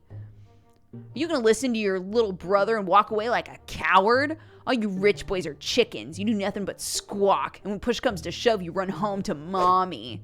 Now he's done it. Your patience has run out. You swing at Thomas, and he jumps back, surprised by the assault. It takes him a moment to compose himself, but he's ready now. His fists cover his face, and he attacks you with a jab. It's your turn to take a step backwards. You start trading blows, huffing and puffing with rage. The younger brothers gawk in awe at the sight. Thomas doesn't resort to fancy moves, dirty tricks, or stupid taunts. He displays nothing but skill, earned in many a street fight, and his heavy fists aim for your head. You keep dodging him again and again, trying to reach him. He takes a couple of glancing blows, but easily shakes them off. What a bruiser! You start swinging your fists with greater and greater fury. Your heart is pounding like a hammer. You see nothing but the foe in front of you. How much longer will this take? You're worn out, your breath grows ragged, and your muscles are heavy. There's no way you can give up now. Nathan is watching! Desperate and out of options, you swing and punch Thomas squarely in the nose, and immediately let his fist smack you in the temple. The blow rings through your head like a bell and blinds you for a moment. The world swims before your eyes. You clutch at your head to get your bearings. Thomas is standing in front of you, blood dripping from his nose. You don't want to fight it out. Your opponent would rather end it too. But you keep standing there, eyeing each other up angrily. Suddenly you hear an angry shout right next to you. An enraged man in craftsman's apron is shaking his fist. Thomas's face contorts in terror right away. It's my father! Run! The punishment for fighting is flogging. The mere prospect of that makes you run like the wind. Thomas sprints in front of you. You dash across the rotten wooden planks of the back alley, up and over a lopsided fence, across a giant puddle in one leap, and then forward into the tall grass. You hide there, and you stay quiet. You hear no sound of pursuit. You exchange glances with Thomas, and you start laughing. His laughter is loud and infectious, and soon he cuts it short and grows sad. I'm gonna get flogged anyways. My dad's always quick to give me a beating. And then he'll start nagging me about the lots and the prayers for days like he always does. Why do I always get myself mixed up in this stuff? But fighting's the only way to prove you're worth anything, right? The adults didn't see you fighting, you tell him. All you have to do now is convince them that you weren't. Nosebleeds happen. Mother gets nosebleeds all the time. I mean, we could try it. Let's hope our little brothers don't tell on us. I'll talk to mine. There's a scratch on your head, so don't let them see it. Good thing I didn't hit you in the face. Yeah, there, that's fine. You assure him Nathan will never tell, and in return, you'll make sure he behaves himself so that he won't get tossed into a ditch again. With that, you shake hands with Thomas. His handshake is as strong as you would expect based on his fists. You make your way out of the tall grass. You need to leave before Thomas's father goes to your family and complains about you breaking your lot. You come to the realization on the way back, you had no idea the place where you were hiding even existed. And it wasn't too far from home. Thomas smiles in excitement when he hears this. Oh, I know lots of places like that. I'll tell you what, we get out of this mess, I'll show you the way to the old fortress wall. It's the perfect place to build your own fort. I dragged a bunch of wooden planks out there. It's no fun to build all alone, and my brother never helps. He just gets in the way. You emerge from the muddy black alleys, united by a secret only the two of you know. You've made a friend today. We have a best friend. I know that it just says friend, but I'm saying best friend.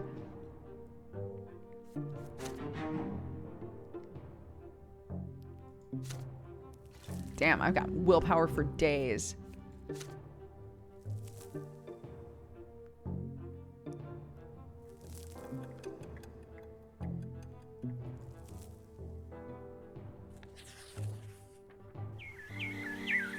But we just met. You're my best friend. It's blistering hot today, even for the sun-parched land of Magra. As soon as you are done with your studies, you dash outdoors and out of the stuffy room. You and Thomas roll up your shirt sleeves, and it barely helps. You would gladly go shirtless had you only been in company of other boys, but there are girls in the yard today. They're doing the laundry in a big wash tub, whispering and giggling. If you could, you would gladly keep watching one of them at work. She has big eyes of deep blue, her dark hair is braided, and her plain gray dress is mended and patched. Her name is Sophia. She throws her head back a little when she laughs. The rays of the sun are reflected in her eyes. You, Thomas, and the other boys keep telling silly stories, anything to make her laugh. You sure love telling tall tales, buttbag. I remember this one time. But then Sophia hears a voice calling her home. She nods to you and runs across the street smiling. Her light steps carry her forward, but her eyes are looking elsewhere. Then a stone on the road catches her foot and she stumbles and falls into the dust. No! The street starts shaking from the thundering of hooves. Riders appear on the road from around the corner. They bear a coat of arms you recognize right away. A sable serpent blade upon a field of vert. It symbolizes the Melanitis destiny, the family of your province's archduke. This is the situation where I can save her from a death. The horses dash forward. A lost wooden toy on the road cracks under their hooves. They will not slow down. They are the nobles, and the rest must make way for them. Sophia is in their way, just now starting to get back on her feet. Her mother is crying for her desperately from behind the fence door. You freeze in terror. The riders surely see the girl. Are they going to stop, or are they going to trample her? In only a few moments, the beautiful girl will be toppled, trampled, and crushed. My willpower goes down, but everything else goes up, including my deaths. What are you gonna do? You throw yourself blindly into the road, swinging your arms wildly, dazed by the sound of the thundering hooves. You can see nothing in the dust. For a brief moment, the horses slow down, just long enough for Sophia to get back on her feet and flee to the roadside, but the riders dig their spurs in. Dozens of hooves knock you off your feet and roll across your body. Your bones crack, break, and crumble. Your ears are ripped apart by the thundering rhythm of the ride. Your innards are pulverized. The last thing you remember is the sound of your own skull caving in. You fall into a pain that embraces you like a soft feather bed. You feel light, free, no restraints, just a warm glow that envelops you in its secure embrace. The waves carry you, their touch is soft. They delicately enshroud what was once your body. It is a feeling unlike anything you have ever experienced before, something absolute and complete. You touch something greater, the reason behind everything, the reason for your very existence. You were sculpted from this light. It was the first thing you ever felt, a boundless and sincere unity of the diverse. Your beginning was a spark that cast this light in all directions, and now you are here again, one with the beginning of everything. The light gleaming from you resembles the light of the shining pillar. You still see it in the north, as always. The waves of light carry you to two figures. The elder is nearest. He is ready to accept you. Quiet, wise, kind, and pure. The younger waits further back. You don't know what he is yet. The waves pause at the elder's feet. He leans over you and plants a feather-light kiss on your forehead. The kiss spreads all over you. You're filled with unparalleled delight and bliss. You exist. You are unique. There is no one else like you. They know this, and they love you. You will never be alone. You are part of them, a part of your family, a part of the universe. The twin gods will never leave you. They watch over you constantly. The elder softly touches you as you lie spread out amongst the waves, sending you further down the torrent of light. You float on to the top of the silver tree's spreading crown. The closer you get to the silver tree, the heavier you become. The waves draw you down along its trunk, but you do not wish to part with the warmth and the softness with the love. You turn around. The elder is still watching you. He nods, and all is as it should be. Your time has not come yet. You must return to the world now. As you tumble down toward your body, you comprehend the true meaning of your lesser death and the divine love that has been revealed to you. Love exists not only in the hereafter, it is present in the entire design of the twins. That is the origin of all life in this world. What is the manifestation of this love in your mortal life?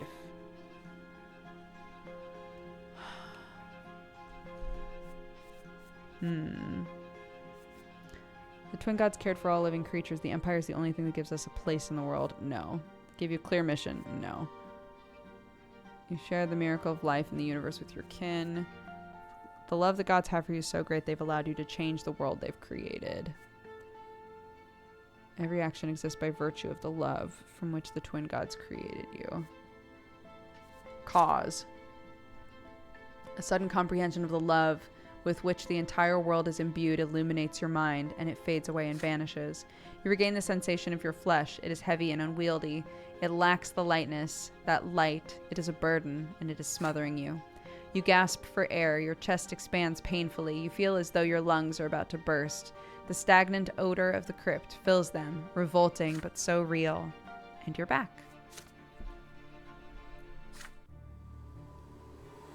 You can feel again. You sense your body, head, arms, legs. The light fades around you, obedient before a will that is stronger than you.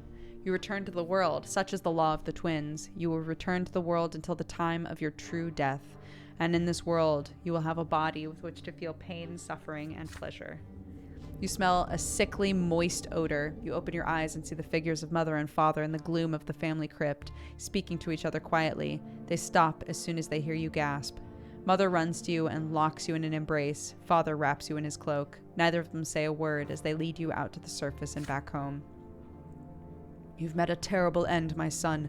You were trampled by those horses. Don't be so careless ever again. The lives you were granted by the twin gods are not to be wasted so recklessly. You would be punished for this, but the twins have already meted out their punishment. You tremble, your steps unsteady as you learn how to move again. Your body is eerily smooth, fresh, and renewed. Even the recent scars and scratches are gone. But there is something new on it, a fresh, black mark, a reminder of your lesser death beneath the hooves. Remember that by the twins' mercy we are all given enough time in the world. Should you die before your time, you will be brought back by their grace. For 3 times they will rescue you from a terrible fate, but the 4th death is true and final. Every loss of a life we were granted at our birth is a heavy blow, but the gods told us not to mourn a lesser death, and so we will humbly accept this and move on. See, your body has been reborn anew with all your wounds healed. Do not mourn your loss of life, my son, but thank the twin gods for their justice. Do not speak of this, and do not ever play by the road again if you wish to keep on living. You cautiously go back outside the next day. Children from the neighborhood surround you. They saw you get trampled. Now they ask you the same question. What was it like to die? Oh my God. Thomas rescues you from their pestering. He pushes the crew aside, hugs you, and pats you on the back. Look at you, buddy. You gave an entire life to keep a girl safe. Then you see Sophia. She's standing nearby, shyly working up the courage to walk over to you. Soon she finally approaches and begins speaking rapidly. But Bag, why did you throw yourself in front of those horses? My My life isn't worth any more than yours. Why did you think that? You weren't supposed to die there. It was all the riders' fault. They deserve to die, not you. Her voice rises to a shriek. She suddenly stops and runs back home. You stay where you are, watching her run, the golden rays of the sun dancing in her braided hair. I'm a little bit noble, a little bit slow, a little bit mundane. I'm a little unprincipled, a little slow. Hey, buddy, you okay? Honey. Honey. Let me see. It's okay.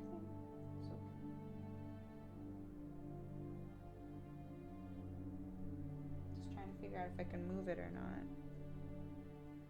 Okay. Sweet boy.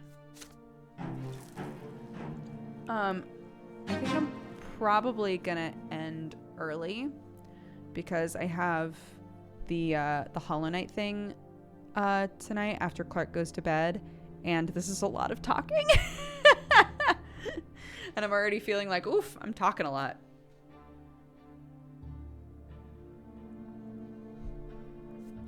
Say the local girl, Sophia from A Lesser Death. Hell yeah, I did. And I have a best friend.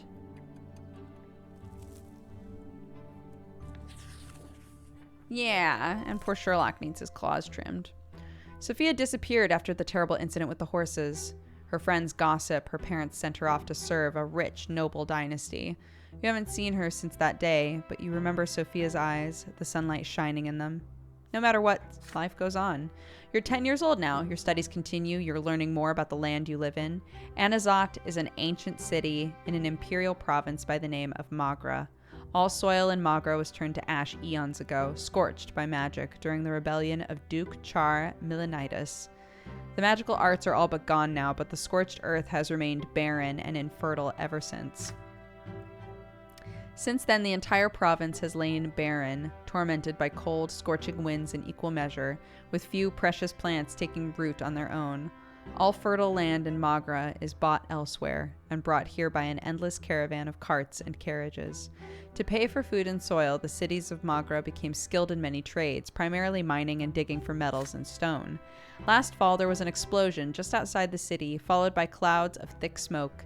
The first such incident frightened the citizens, but then explosions and smoke became an everyday occurrence. Soon everyone grew used to it. Father explains that the miners are using a new invention called gunpowder. It makes it easier for them to reach the precious stones and metals buried deep within the earth. Then one day, a thunderous explosion rocks the city, and black billowing smoke covers the houses. People are stuck in their homes, windows tightly shut. The air is impossible to breathe. Nathan coughs all the time. Gloria and you cough only when nobody is watching. If Mother hears it, she'll make you inhale those hot herbal vapors just like Nathan. It takes 2 days for the black smokes to disperse. People pour out onto the streets to meet their friends. Thomas is eager to share everything he knows about the incident with you. They took lots of burnt-up people to the city temple. Mom told me she was helping the healers. There are lots of rumors. Some claim it was the work of a beast, stirred from its slumber. Others say it's the surviving witches that continue to threaten the order in the Empire with their accursed powers. But as for you, you patiently wait for Father to come back home, and then you'll ask him about it. Father spends day and night working at the prefecture, while Mother spends all her time in prayer. It takes a full week for Father to finally come home. He's almost completely spent. You muster enough courage during dinner to ask him what happened outside the city. Father raises his head, his face a bleak, weary mask, and starts muttering his proclamation. It's almost like he doesn't see you. It's the mine outside the city. They were trying to get to a vein of ore. There was an explosion. The mine caved in. The black smoke started flowing, and many workers died there. It was all because Count El Velasco, who owns the mines, wanted them to start mining that vein before they were ready.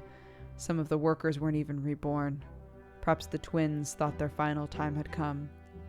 The prefecture has been inundated with complaints from families that have lost their breadwinners asking the judges for help.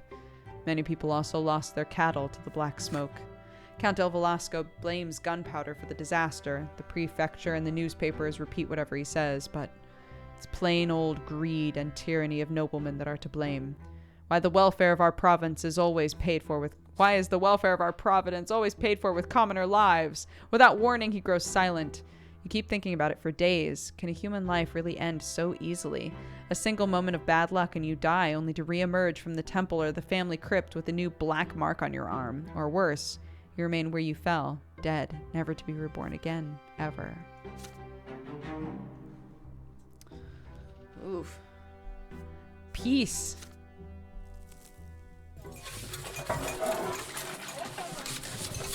Stefan's arrival. During lunch, Father tells you to stay home in the evening and prepare to meet some important guests. Your elder brother, Stefan, will return home by dinner tonight. Joining him will be your grandfather, Gregor, as well as a noble friend of the family. You're excited about your brother's return. It's been years since you last saw him. How has he changed during his years away from home? I wouldn't be excited. I would not be excited for Stefan, who has now been at a nobleman's boarding school, to come home and be like, commoners, But I'm very curious what his forbidden love is, because we know he has one that can be an event. And if it's like he fell in love with a commoner, I'm going to be like, yeah? You and Father await the guests anxiously. The doorbell rings. 3 people are standing outside. Grandfather is the first to come in, naturally. He has not changed a bit since his last visit, still eyeing the house with contempt, looking for any reason to demean it. Grandfather is followed by a stately young man, dressed in a jacket embroidered in silver, whom you barely recognize as your brother! Stefan casts a glance at your threadbare clothes, your dirty fingernails, and smirks. The last to enter the house is a personable gentleman with a worn-out, wrinkled face.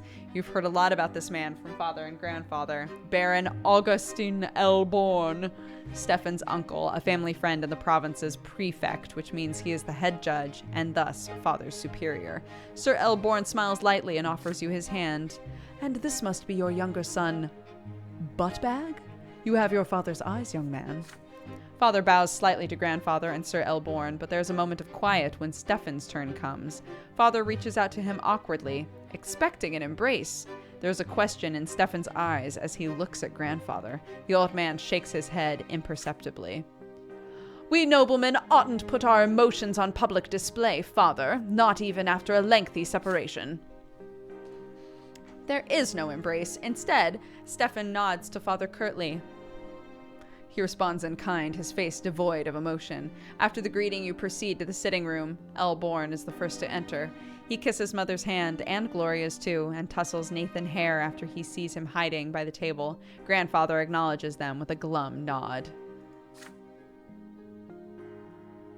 Greetings, Lydia Brante. I remember you were kind to me when I was but a child, and you must be Nathan. You could barely walk when I saw you last. Your elder brother ignores Gloria, not even a greeting. You proceed to the dining room in a dignified manner and take your seats. The dishes smell delicious, but they merely punctuate the overwhelming tension at the table. Elborn is the only one with a friendly smile on his face. The dinner is splendid, Lydia. Did you choose the dishes yourself? You have a truly refined palate. It warms my heart to know Stefan spent his early years with you. Womanly care always does a child good, no matter the estate. Your fork freezes in the air halfway to your mouth. You expect many things from a noble of the sword, but words of praise for a low-born woman? Gasp! Shock horror! You cast a glance at grandfather. He looks like he's about to choke on those words. It would do my grandson more good to stay at boarding school among his equals. Please, Gregor, parenting is no less important. Nothing can replace a mother's love, I cannot deny it. It saddens me greatly that my late sister could not be there to raise Stefan, but there was still a family for him, and he was surrounded by love. How could that be bad? And besides, his father was by his side all the while. A father's example is always best. After all, Robert earned the judge's rank the same way you did. Your grandson will surely follow in your footsteps, and who knows, perhaps even the younger men of the Brante family will contribute to the— You clumsy, low-born cretin! Everybody is startled by the outburst. Grandfather's face is red. He's glaring at a young lady servant holding a pitcher over a glass. Stefan is sitting right next to her, dabbing a napkin on a fresh stain on his jacket. Begone! The lady servant runs away, leaving the pitcher on a small table by the door. After a quiet moment, Elborn smiles again. It appears the servants have left us, yet dinner is far from over. Worry not, uncle. There are enough commoners at this table to keep us served with food and drink. Stefan glares at Gloria across the table. She's sitting right next to you. She shrinks and hunches over under his gaze. Father furrows his brow. Mother covers her mouth with trembling hands. Grandfather sneers. Stefan's gaze does not move. The silence lasts far too long. Then she starts to rise from her chair. Hell no, Gloria! If the Brante gentleman so wish it. Your hands clench into fists under the table. How can he bring himself to humiliate his own family, his own mother and sister like this? It's all Grandfather's doing. Stefan could not even bring himself to embrace Father without permission. And yet they are noblemen, and they have the right to act this way. If there's any way this dinner can become even more unbearable, you don't want to see it. Fuck you, brother. But Gloria will be like, yeah! And remember, we're Team Gloria forever. I don't want Gregor to like me. This will also make Gloria like us. Bad blood with Stefan? Let's go. Absolutely. You grab Gloria by the arm and keep her seated. Stefan turns a puzzled gaze toward you. With a wry smile, you open your mouth. Stefan, how did you have the gall to speak without Sir Gregor's permission? Surely you wouldn't even answer nature's call without his leave. Stefan looks at Grandfather, flabbergasted. And then chaos! Grandfather roars with fury. Father stares you down with a disappointed look. Gloria tries again to contain her laughter. Nathan hides under the table. Sir Elborn is unsure what to do. Stefan looks like he's gonna cry. Mother takes your hand and leads you out of the dining room.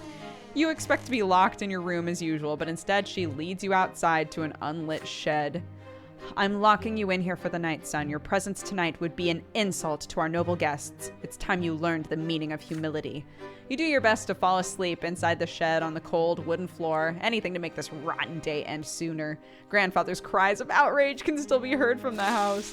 Gloria sneaks out to the shed in the middle of the night. She calls to you from behind the wooden planks. There is gratitude in her voice. I never thought you would defy them like that.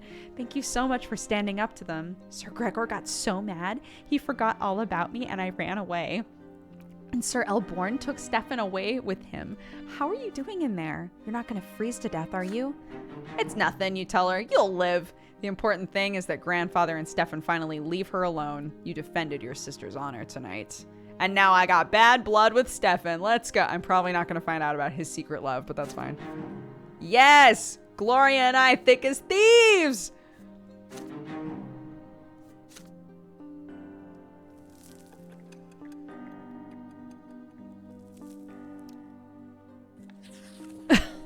I need to stop, don't I? I need to stop. That's a good... I feel like that's a good moment to end on. You know? Quit to main menu. Your game will be saved automatically. You'll be able to continue from the last scene. Okay, yeah. Then we're good. Quit.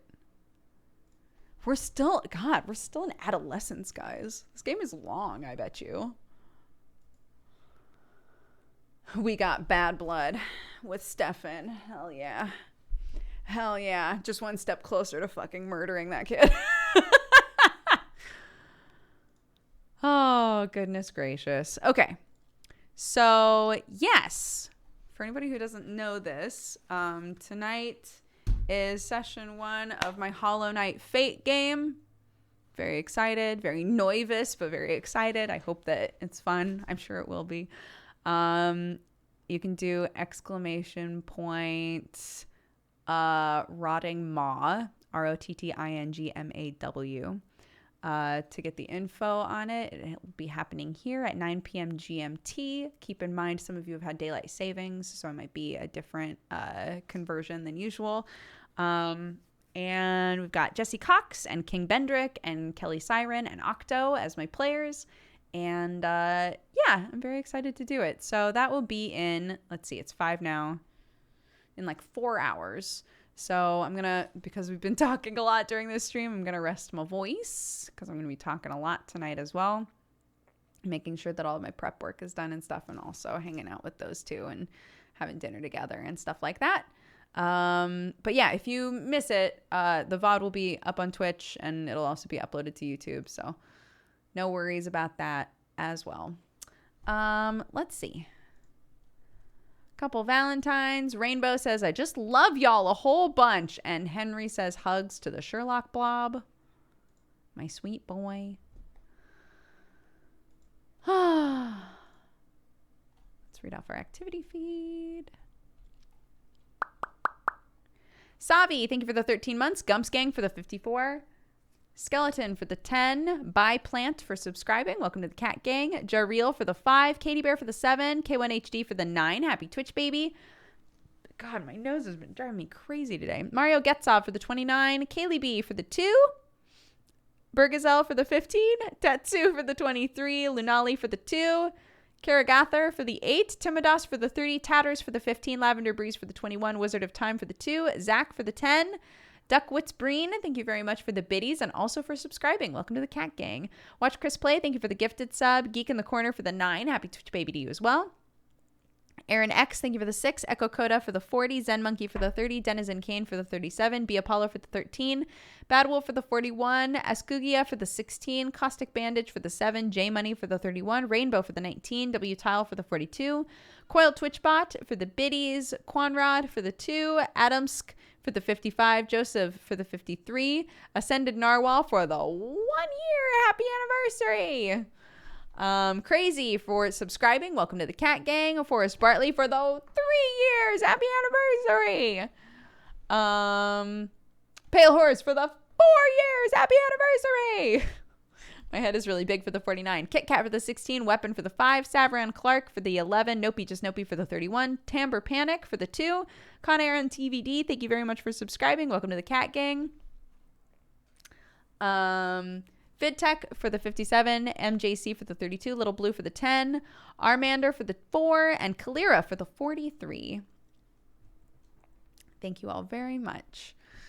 Let's see. We have a raid leader. Insomniac stream is a birthday stream. It should be on by the time we end. Send them some love. Okay, let's see if they are live. Yep. They are.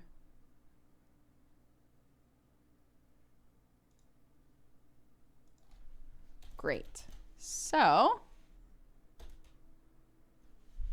go raid that person. It's a birthday stream apparently. Give a happy birthday, spread some love and joy. And if you're around for Rotting Maw later, it'd be awesome to see you. If not, I'll see you when I see ya. Okay? Thanks, everybody. Bye-bye.